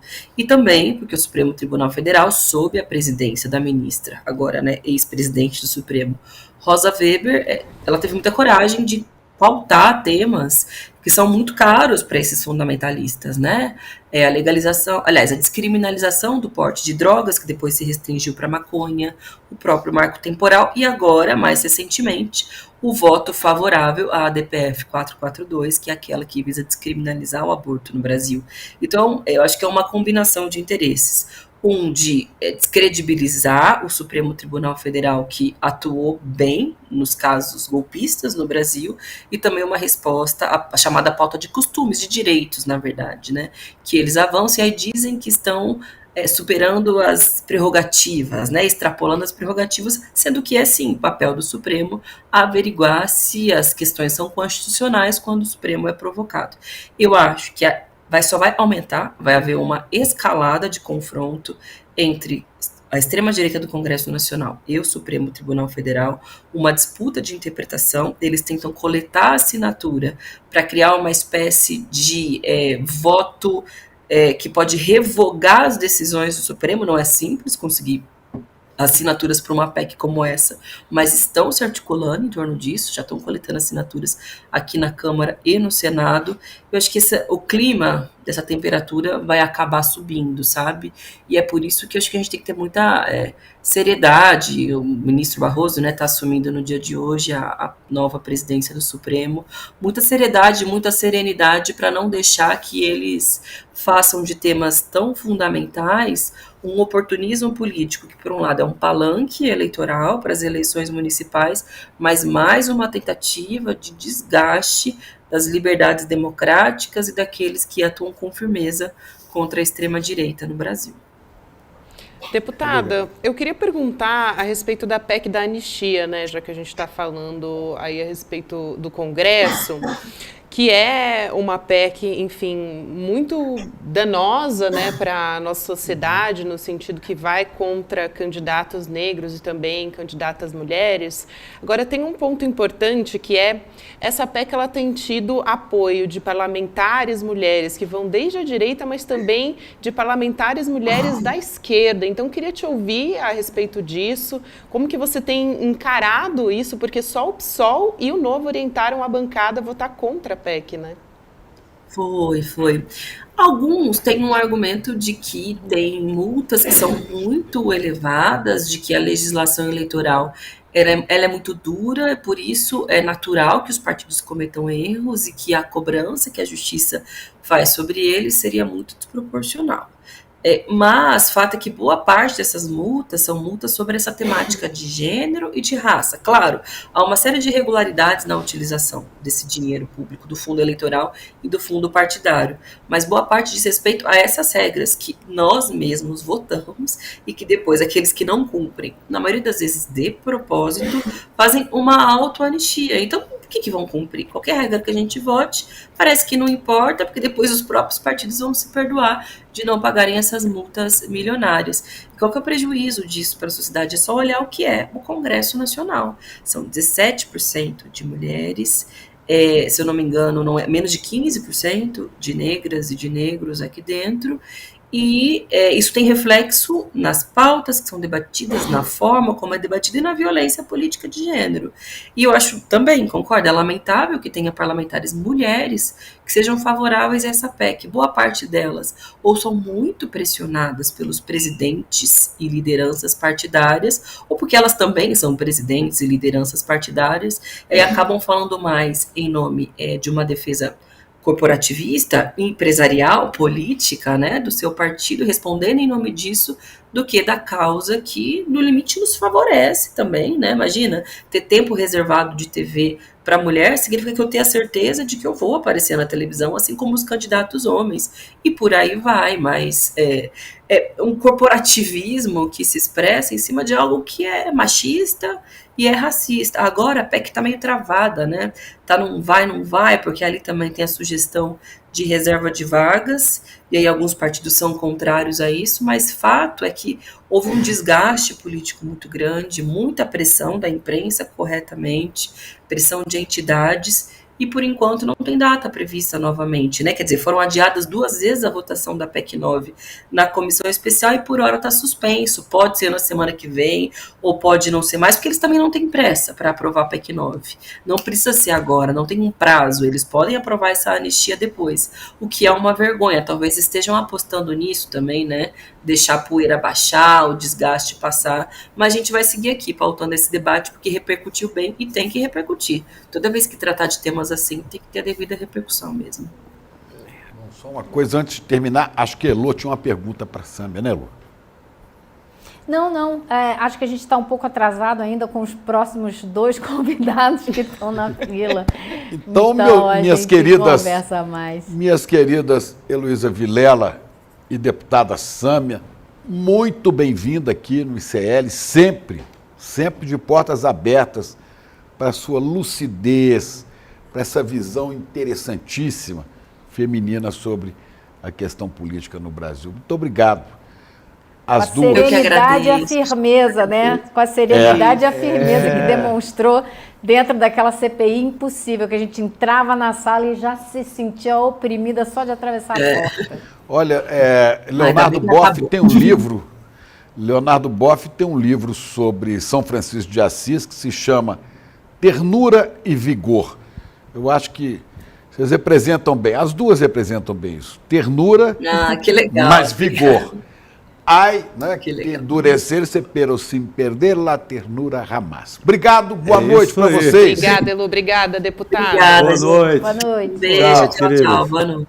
Seguimos por aqui, a gente já vai conversar com o Guga, mas essa história da PEC da anistia é algo que a gente acompanha com muito cuidado. Inclusive, a Sâmia foi a deputada que entrou com o mandado de segurança no Supremo Tribunal Federal, uma das que mais está tentando realmente barrar essa PEC, né? Que pode ter aí bilhões de reais se for aprovada, né? Porque tem que ser aprovada até dia 6, tá, gente? Teriam que correr para aprovar. Né? Tem até a suspeita de que está lá embutido a história para livrar o Jair Bolsonaro, para permitir a candidatura dele em 2030.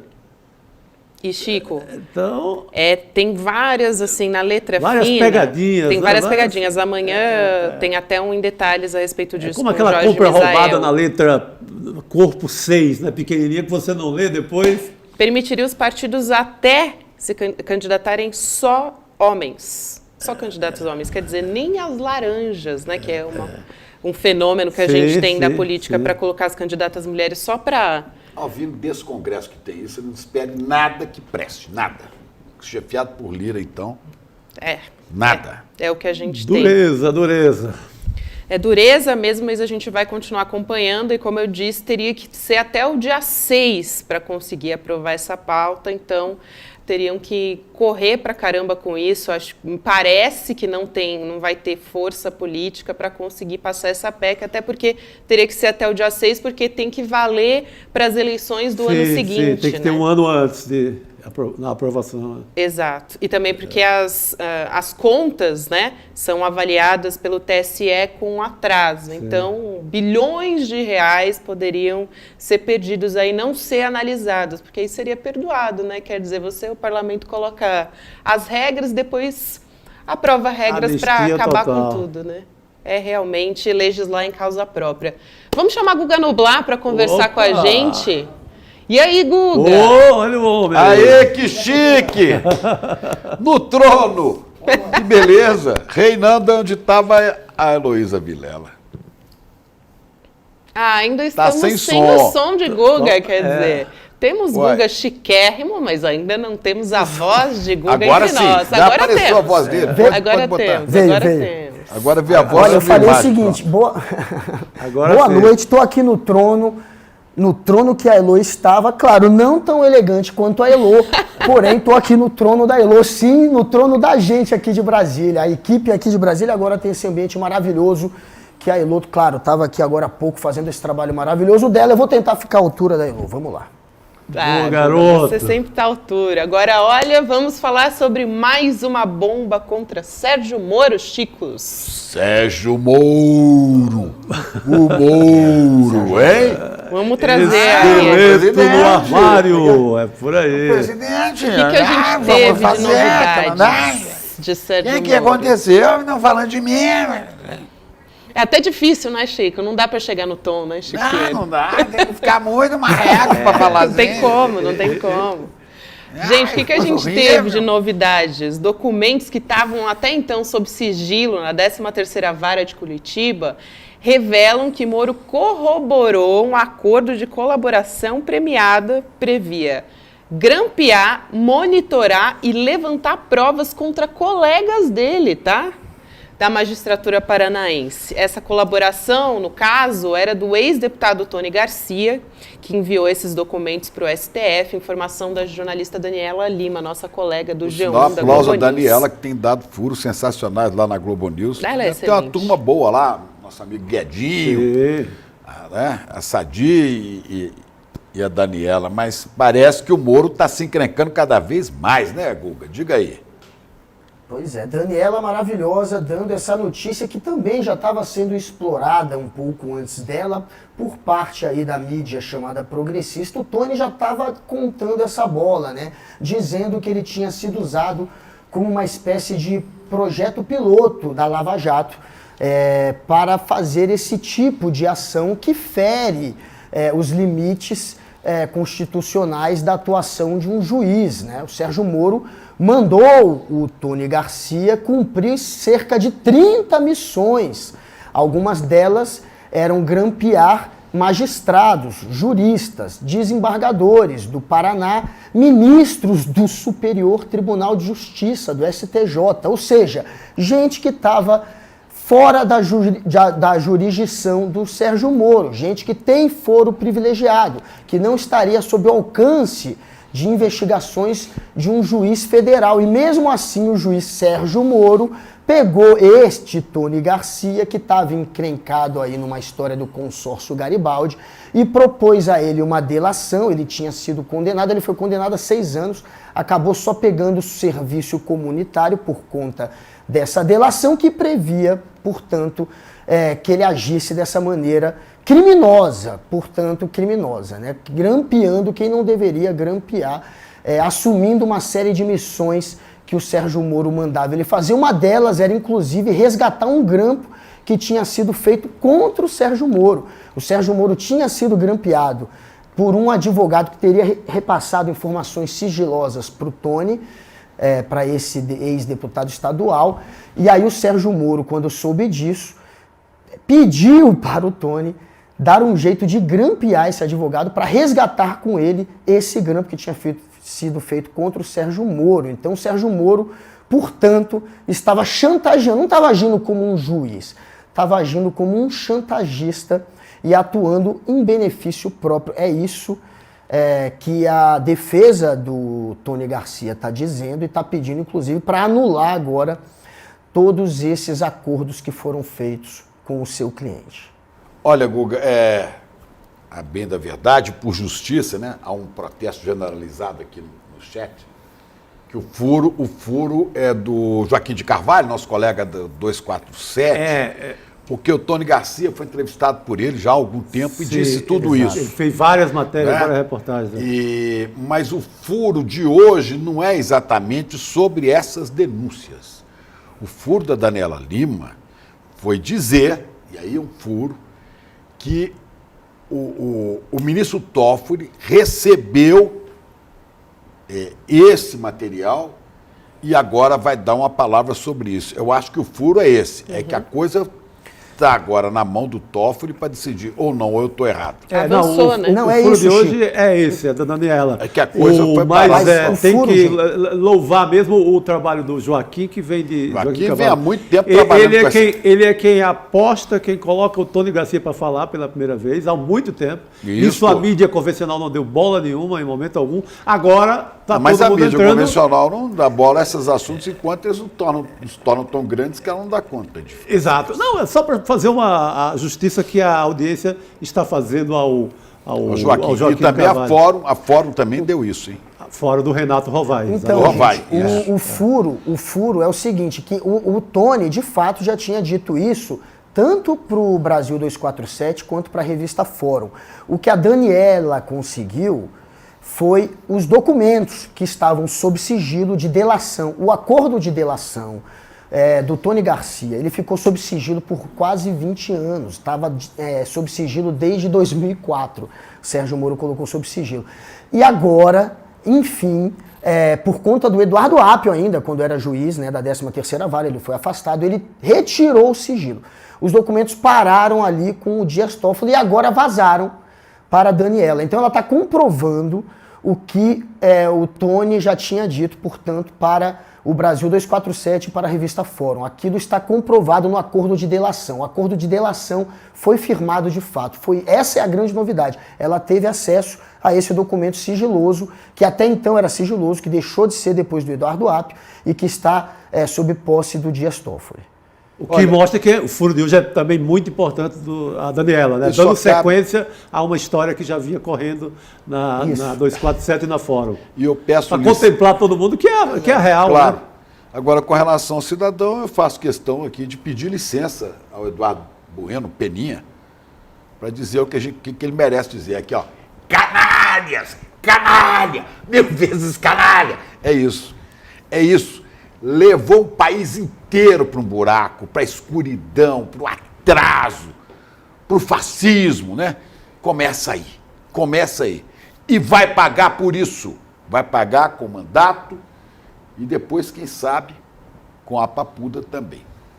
E ele respondeu, viu? O Moro respondeu da matéria. Ele disse o seguinte: Tony Garcia é um criminoso que foi condenado com trânsito em julgado por fraude e apropriação indébita. Ele também disse que a acusação é infundada e que não existem essas gravações, foi o que ele disse. Ou seja, se ele acha o Tony Garcia bandido, ele estava associado a bandido.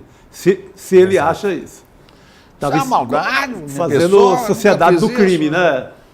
Se ele julga assim o Tony Garcia, porque ele estava em conluio com o Tony Garcia. Por isso, Chico, porque ele precisava de alguém que cometesse crimes também, alguém que fosse lá e grampeasse um desembargador cujo a lei não permitiria. Ele precisava de alguém que atuasse dessa forma aí, de uma maneira meio que subterrânea. Ele precisava de um criminoso para poder grampear os outros. Portanto, ele atuou em conluio com um criminoso, alguém que tinha informações privilegiadas. Delação só parte de criminosos, isso é óbvio. Então, ele atuou com um que se dispôs a cumprir uma série de missões que agora estão se tornando públicas e que são irregulares. Bom, a se confirmar isso, né? Então, a pergunta que pode acontecer com o Moro. Primeiro, o Moro está prestes a perder o mandato por outro motivo. Sim. Por complicação na sua candidatura, por fraude naquela história. Sabe por quê? Por tudo que ele cobrava da esquerda, do Lula, de todos os candidatos, do Zé Disseu, da Petrobras, do que ele cobrava de todo mundo. Que é? Lisura, etc., campanhas limpas. Ele fez uma campanha suja. Uma campanha suja.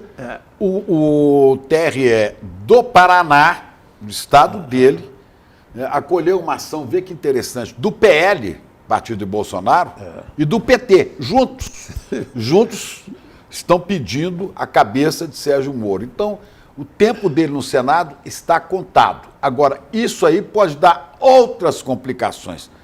Pode levá-lo a ser condenado até a prisão, né? Não é, Guga? Bom, se você é um juiz que já é condenado por suspeição, portanto, e que chega a uma segunda condenação, mais uma vez, atuando como alguém que no lugar de ser juiz foi um espião, ou seja, alguém que mais uma vez cometeu a suspeição. Se você somar as penas, sim, pode ser que ele acabe no chilindró. Eu não conversei hoje com nenhum advogado sobre essa possibilidade ainda. Agora, isso é a obviedade. Um sujeito que mais uma vez condena, porque isso é passível de condenação, claramente. E aí, a se somar as penas, uma segunda condenação, sim, quem sabe. Todas as penas, pode dar uma galinha inteira até outra ave. Quem sabe um marreco inteiro, Um marreco inteiro, pode ser, sei lá. Mas é muito difícil que ele escape da Justiça Eleitoral do estado dele, do Paraná, né, Guga? Não tem como. Ninguém acredita, Chico. É desvio de dinheiro. Ele faz uma lambança, ele era candidato a presidente, então ele começa a gastar um dinheiro, depois ele traz o dinheiro de uma campanha para outra. Ele comete todos os... ele pisoteia tudo que é possível em matéria de Código Eleitoral. Ele nem poderia ter saído por São Paulo, né? Não se esqueçam disso. Ele forçou a barra no condomínio eleitoral dele.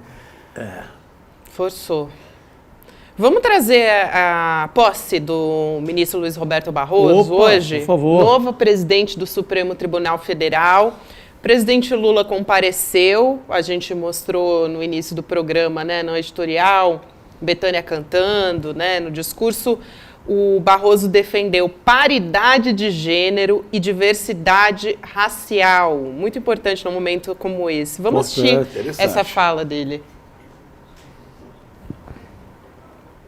A gente daqui a pouquinho vai colocar a fala do Barroso, mas enquanto isso, vale a pena dizer, né? Interessante essa fala do Barroso num momento em que se pede, né? Tem um movimento por uma mulher negra no STF que a gente sabe que provavelmente tudo aponta para que não vai se concretizar. Vamos ver a fala do ministro Barroso. Há quem pense que a defesa dos direitos humanos, da igualdade da mulher, da proteção ambiental, das ações afirmativas, do respeito à comunidade gay, da inclusão das pessoas com deficiência, da preservação das comunidades indígenas, há quem ache que todas essas causas são causas progressistas. Não são. Essas são as causas da humanidade, da dignidade humana, do respeito e consideração por todas as pessoas. poucas derrotas do espírito são mais tristes do que alguém se achar melhor do que os outros. Tá aí a fala do Barroso, né, que tomou posse hoje. Ministra Rosa Weber também, né, fez um discurso que ela saiu grandiosa também, né, Guga? O que você achou dessa fala? O que muda, né, no STF com a posse do Barroso também? Daqui a pouco vale a pena a gente colocar também, né, o discurso da ministra Rosa Weber, que ela fez ontem. Vou pedir para a nossa produção ir separando enquanto você comenta, Guga. Barroso é mais um desses que tem um perfil que é progressista, mas ele coloca isso como uma causa da humanidade. Aqueles que lutam pelas minorias, aqueles que lutam pela liberdade, aqueles que lutam pelos direitos humanos, eles não são necessariamente progressistas, mas eles estão todos, pelo menos, em acordo neste ponto, em que um governo, em que o poder ele está aí eleito pela maioria, mas para governar e para proteger as minorias. A democracia é isso. E é esse o discurso que ele fez hoje, um discurso de apoio à democracia. E a democracia vai além dos progressistas, mas como a extrema-direita do Brasil ela tenta polarizar sempre, a extrema-direita mundial tenta polarizar sempre, eles criaram essa imagem de que esse tipo de discurso em favor da igualdade, das minorias, dos direitos humanos, é um discurso da esquerda. É muito bom para a esquerda isso, mas isso é um discurso que, enfim, faz parte daqueles todos que prezam pela democracia, vai muito além só dos progressistas. E ele fez um discurso hoje de união, um discurso em favor da democracia, até por conta do momento que a gente vive. A gente teve aí as voltas com um governo neofascista que tentou, de fato, dar um golpe de Estado. Então, é um discurso que marca ponto e que mostra que agora a gente tem, enfim, os três poderes caminhando juntos, pelo menos, né, nesse ponto da defesa aos valores que regem a democracia, que são os direitos humanos, a defesa das minorias, enfim, todo esse discurso que ele fez. Foi muito importante ele mostrar isso, ele levantar essa bandeira e mostrar que os poderes estão unidos depois desse período aí que a gente passou com a democracia em risco na mão do Bolsonaro. Então, é uma maneira de unir e de passar recado, um recado que a sociedade inteira agora está absorvendo, está entendendo. Eu acho que o Brasil está começando a tentar caminhar para um lado que não é mais só o do nós contra eles. Inclusive, ele usa, né, isso no discurso. Ele fala em algum momento que a sociedade não é nós contra eles. Eu não sei se é exatamente essa palavra, mas ele vai nessa direção. Então é isso, é um discurso de união, é um discurso de resgate aos valores da democracia, e ele segue mais ou menos a mesma linha da Rosa Weber. Eu não vejo tanta diferença nesse ponto. Quando você fala isso, é interessante que o ministro Rosa Weber, né, deu aquele voto que a torna gigantesca na sua saída, o voto da descriminalização do aborto, né? Que não é uma promoção do aborto, em hipótese alguma. É uma questão de saúde pública. É uma questão de saúde pública, um direito da mulher. E o ministro Barroso fica com o voto dele na mão, acho que pediu vistas, né? E adiou. E eu ainda fiquei preocupado, apesar que o ministro Barroso vai seguir a posição de Rosa Weber, ele diz uma coisa, acho que foi há 2 ou 3 dias, fundamental. Se os homens engravidassem, esse problema já não existiria há muito tempo. Essa fala dele resume tudo. Mostra, né, quão progressista ele pode ser, principalmente nessas causas. Se homem engravidasse, teria até por delivery. Teria em domicílio. Mas se homem engravidasse. Assim agora, como o absorvente gratuito, né? Não seria tudo uma questão de saúde pública. Agora, o ministro Barroso, pelo menos nessas causas de conduta, de comportamento, causa de costumes, né? Sim. Parece ser uma figura realmente progressista.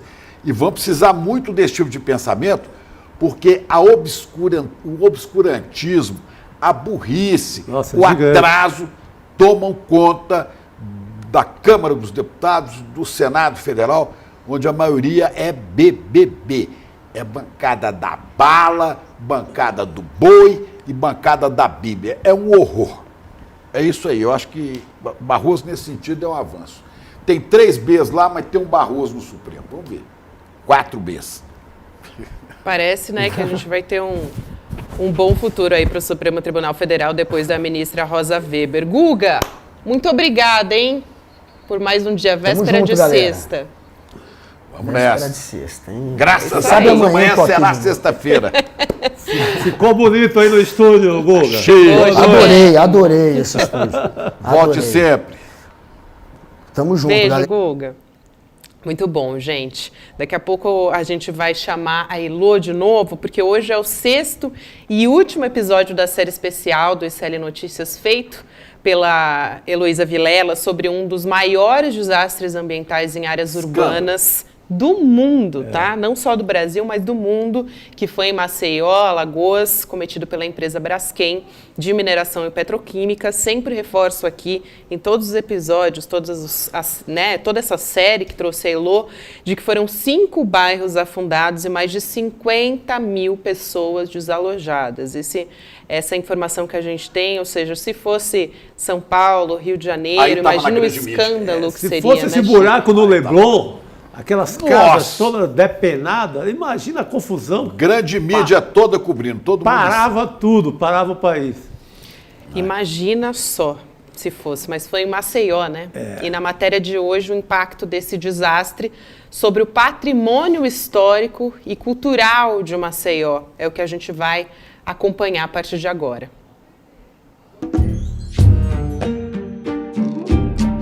Dona Zéza arrasta os pés no chão como já faziam a mãe, o pai, a avó e tantos outros que vieram antes dela. Nos meus bisavós, a influência chegou através dos escravos. Os escravizados que se reuniam para juntos levantarem as casas uns dos outros. Com barro e a maneira de pisar, assentava o material e alisava o chão da casa.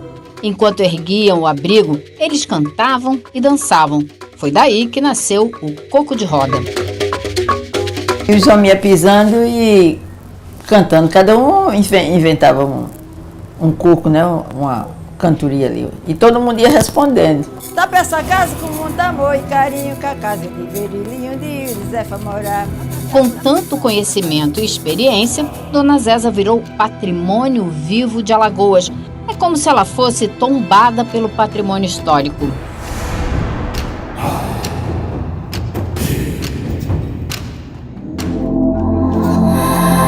Mesmo assim, vive aqui, num canto do bairro Bebedouro, um dos 5 mais atingidos pelo terremoto que a Braskem provocou em Maceió. Que é um bairro antigo, ele é inclusive, pelo plano diretor de Maceió, uma ZEP, que é uma Zona Especial de Preservação nível 1, que é o rígido. Rígido é aquele que não pode sofrer alterações. Dá para imaginar o que isso significa para o patrimônio histórico de Maceió?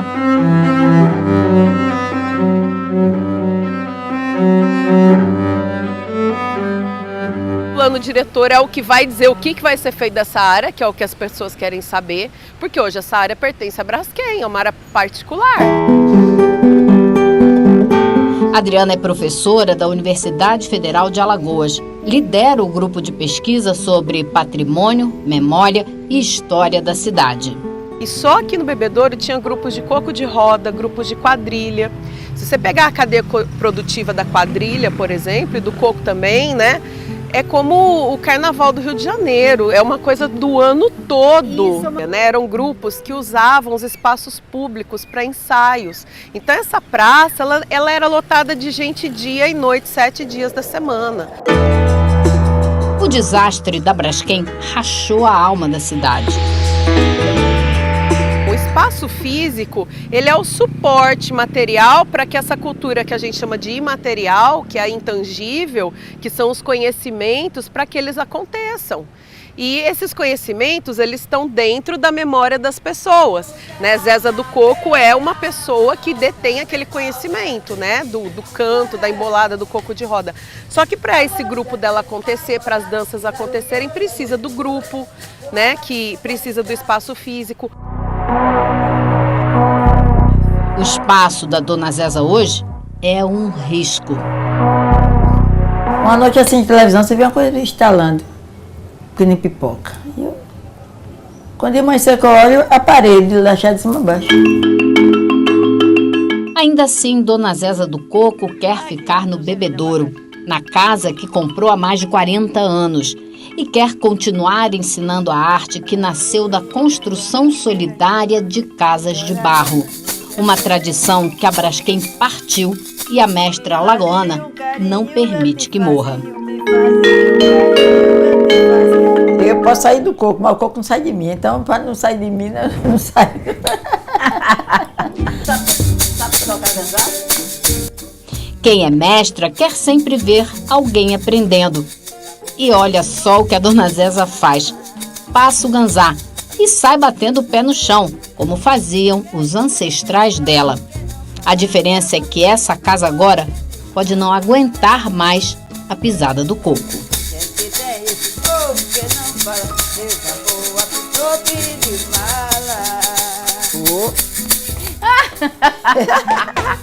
Atrapalhei muito? Não, tocou no vídeo. É isso aí. Bom, tem uma resposta da Braskem, né? Na pancada do ganzá, hein, Elo? Que legal. Lindo esse Na pancada do ganzá, e foi na pancada do ganzá que Helga Simões e PH fizeram essa série comigo, trabalharam, foi muito, tem muito suor, sangue e lágrimas aí. Incrível, esse trabalho deles, viu? Olha, parabéns à equipe, mas eu tenho que ler aqui, infelizmente tem que ler, lemos ontem, vamos ler hoje outra vez. A nota de explicação, se é que se explica alguma coisa, mas é a nota, a resposta da Braskem. Olha aí. A Braskem assumiu o compromisso de reparar, mitigar e compensar os impactos causados pela subsidência do solo. Até paro aqui, que subsidência... Uma palavra bonita, né? Afundamento do solo. Para afundamento do solo.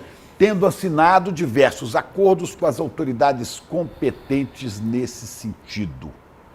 A extração de salgema foi totalmente encerrada em maio de 2019 e a Braskem vem adotando as medidas adequadas para o fechamento definitivo dos poços de sal, conforme plano apresentado às autoridades e aprovado pela Agência Nacional de Mineração, a ANM, especificamente quanto ao abalo sísmico registrado em 2018, não é possível correlacionar com as atividades de mineração. Isso aqui é a explicação da Braskem diante dos fatos óbvios, ululantes, berrantes, que Heloísa trouxe para nós uma matérias valiosas. Né, Heloísa? A gente tem que dar a nota da Braskem, a gente tem que dar o outro lado, o direito dela se defender das acusações que caem sobre ela, mas também a gente não pode deixar de comentar que ela faz duas afirmações nessa nota que são preocupantes. A primeira é a última da nota, que ela, de fato, até hoje não admite que o abalo sísmico foi provocado pela mineração, coisa que empresas de análise nacionais e internacionais afirmam. E a outra é que ela fala ali da retirada, do fechamento das minas, que realmente é preciso fechar essas minas para estabilizar o solo em cima. Mas ela está tirando areia das praias de Maceió para fazer isso. E ao fazer, imagina a quantidade de areia que ela vai precisar tirar para tapar essas minas todas. Então já existe uma preocupação enorme com o problema ambiental que ela está causando em Maceió agora, ao tirar a areia das praias. Ou seja, tentando literalmente tapar um buraco, criando outro. Deus vai resolver um crime ambiental, comete outro. E eu lembro sempre, Elô, e repito aqui, a propaganda que eles fizeram no Big Brother Brasil desse ano, falando de lindas soluções ambientais para o país. É essa empresa. Que levantou a ira da população, reacendeu a ira da população com essa história toda. Exato. É impressionante, realmente. E se tornou, né, Elô, a maior proprietária de imóveis de Maceió, né? A Braskem também. Ela se tornou proprietária dessa área toda que está abalada. Então, ela nos ganhou contratos prêmio, de indenização, em vez dela pagar uma indenização, ela deu algum dinheiro em troca da posse dos imóveis e dos terrenos, o que é realmente inacreditável. Agora, a gente está aqui no aguardo dessa CPI, que parece que vai, dessa vez, parece que vai sair a CPI da Braskem. Questão de dias, dizem os assessores do senador Renan Calheiros, que ele já tem 45 assinaturas, já pode abrir. Então, estou esperando que o Pacheco autorize a leitura.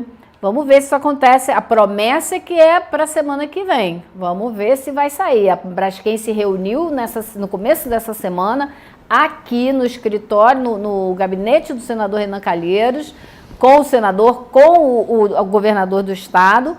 Parece que ela ficou assustada com essa história da CPI. Vai ter uma reunião lá em Alagoas na semana que vem, na terça-feira, para continuar uma negociação, para que eles indenizem corretamente os moradores, as outras cidades que foram afetadas, a perda de arrecadação, né? Porque a cidade perdeu um monte de gente que iria lá visitar, que não foi, que ficou assustada, enfim. Tem toda uma negociação aí acontecendo. Zelo, a melhor resposta que a Braskem poderia dar não seria essa nota, não. Seria o reconhecimento do estrago feito e a indenização às famílias. Mas aí mexe com o dinheiro deles. Se eles com o lucro e tal. O que a gente pode ver no futuro breve são condomínios de luxo nessa área vendidos pela corporação. E olha só, tem vários comentários aqui no chat a respeito da sua reportagem, Elo. Achei interessante do Anderson Barbosa, porque ele trouxe aqui: a Norte Energia usava a palavra supressão vegetal para embelezar o desmatamento ao redor de Belo Monte. Essas empresas sempre se superam. Tucanaram o desmatamento. Tucanaram. Tucanaram a devastação. Como é que é o nome do negócio? Supressão vegetal. Supressão vegetal. É subsidência do solo, né? Para quem é mais jovem... Diga. Não, por favor, Elô. Não, siga, Chico. Siga. Não, eu ia falar para quem é mais jovem aqui da nossa audiência e que não lembra dessa expressão tucanaram, esse verbo tucanar, era quando alguém queria usar uma figura de linguagem que amaciava a situação. Ou seja, não é afundamento, é mesmo aquela palavra lá que eu nem lembro. É a carência alimentar, não é? É a carência alimentar. Subsidência. Subsidência, não é um arrombamento de uma cidade. Né? É um eufemismo. Eufemismo. Agora, gente, o que eu acho muito impressionante é que se você pegar eu peguei todos os contratos que já foram feitos até agora da Braskem, com o Ministério Público, com a Prefeitura e tal, você vai ver que nenhum deles a empresa admite que o abalo sísmico foi consequência da mineração. É sempre com essa linguagem que vocês viram agora. Problemas geológicos, situação complexa, vários fatores. Ela nunca, e é o que muitos moradores dizem, até hoje a Braskem não teve a honradez de vir a público e pedir desculpas pelo que fez. Não teve, até porque não assumiu a culpa. Uma outra questão aqui também, o da Flon Maria, não sei se é Angie ou Ange o nome da pessoa, é uma pergunta, na verdade. No caso da prática de crime ambiental perpetrado em municípios, o governo central pode interferir com medidas que impeçam essa ocorrência? Eu gostaria de saber. Ele pergunta aqui, deveria, né? Sim. Se você recorre, né, na justiça ao Ministério Público Estadual, ele não faz nada, você vai para uma instância superior, né? E aí você vê o que acontece. Então, poder, em princípio, eu acho que não tem nenhum impedimento. Você vai subindo nas instâncias. Agora, com essa CPI, a coisa pode ficar mais complicada para o lado da Braskem, né? Pode ficar bem mais complicada. Porque vai dar a visibilidade nacional que ela até agora não teve. Não teve porque a mídia não pautou, né? Não pautou. Essa é a verdade, a mídia não pautou. Mas talvez, né, Lô, com a força de uma CPI, a gente consiga dar visibilidade para a situação que essas pessoas estão vivendo, e foi justamente o que você fez na sua reportagem, né? Como é que tem sido também o retorno das pessoas, Elô? Da população. Olha, é impressionante, porque o que eu recebo de mensagem depois disso, e aí as pessoas já mandam recado perguntando, vai ter outra parte hoje? Vai ter mais uma matéria amanhã? Então existe em Alagoas, em Maceió, né, eu devo dizer, não é nem em Alagoas, em Maceió especificamente, tem dado muita repercussão, porque é justamente o que eles vêm tentando alcançar há 5 anos, repercussão nacional, como tiveram os desastres que a gente mostrou ontem, né, da Vale, das barreiras da Vale, Brumadinho e tal, eles nunca tiveram. Então isso é uma necessidade grande que eles têm para que o caso seja resolvido. Se você ganhar a exposição nacional, talvez você consiga resolver de maneira mais justa a situação das pessoas ali. É isso, gente. Daqui a pouquinho teremos Eduardo Moreira aqui, hein? Com a Monja Coin. Que bacana. Exatamente, gente. A gente vai ter palestra gratuita com Monja Coin. Então, Elô, vou me despedir de você, querida. Muito obrigada. Com a Elô? Claro. Elô, primeiro, parabéns de toda a nossa equipe pelo seu esforço. Né? Eu gostaria que a gente tivesse muitas Elôs e condições de estar mostrando isso do Brasil inteiro. Você mostrou Alagoas, é o mais grave de uma cidade, mas a gente já falou aqui com você sobre as tragédias das mineradoras em Minas Gerais e mais um monte de problemas pelo país que a gente espera fazer quando o ICL tiver sua equipe de repórteres, de cinegrafistas, de sair por aí. Já. Vamos fazendo, aos poucos a gente vai comendo pelas beiradas. Eu não posso deixar de dizer, recebo esse seu carinhoso parabéns em nome da equipe inteira, da Helga e do PH, que trabalharam aí 12 horas por dia para botar essa série de pé. Que beleza. Isso aí. Parabéns, é isso. Você que está aí no chat, que gostou, que elogiou, espalhe o ICL, manda para mais gente. A gente vai botar fogo para todo lado, porque vai só crescendo. Você já ouviu falar em Noam Chomsky? Very pleased to have this chance to meet with you. Leonardo Boff? A opção pelos pobres, contra a pobreza, a favor da justiça social e da libertação. Marilena Chauí? A questão da violência e do autoritarismo da sociedade brasileira e a nossa dificuldade para ser uma democracia. Esses e outros grandes nomes do conhecimento do Brasil e do mundo estão no ICL. Acesse o site, clique em Quero Ser Membro e tenha acesso a mais de 200 cursos.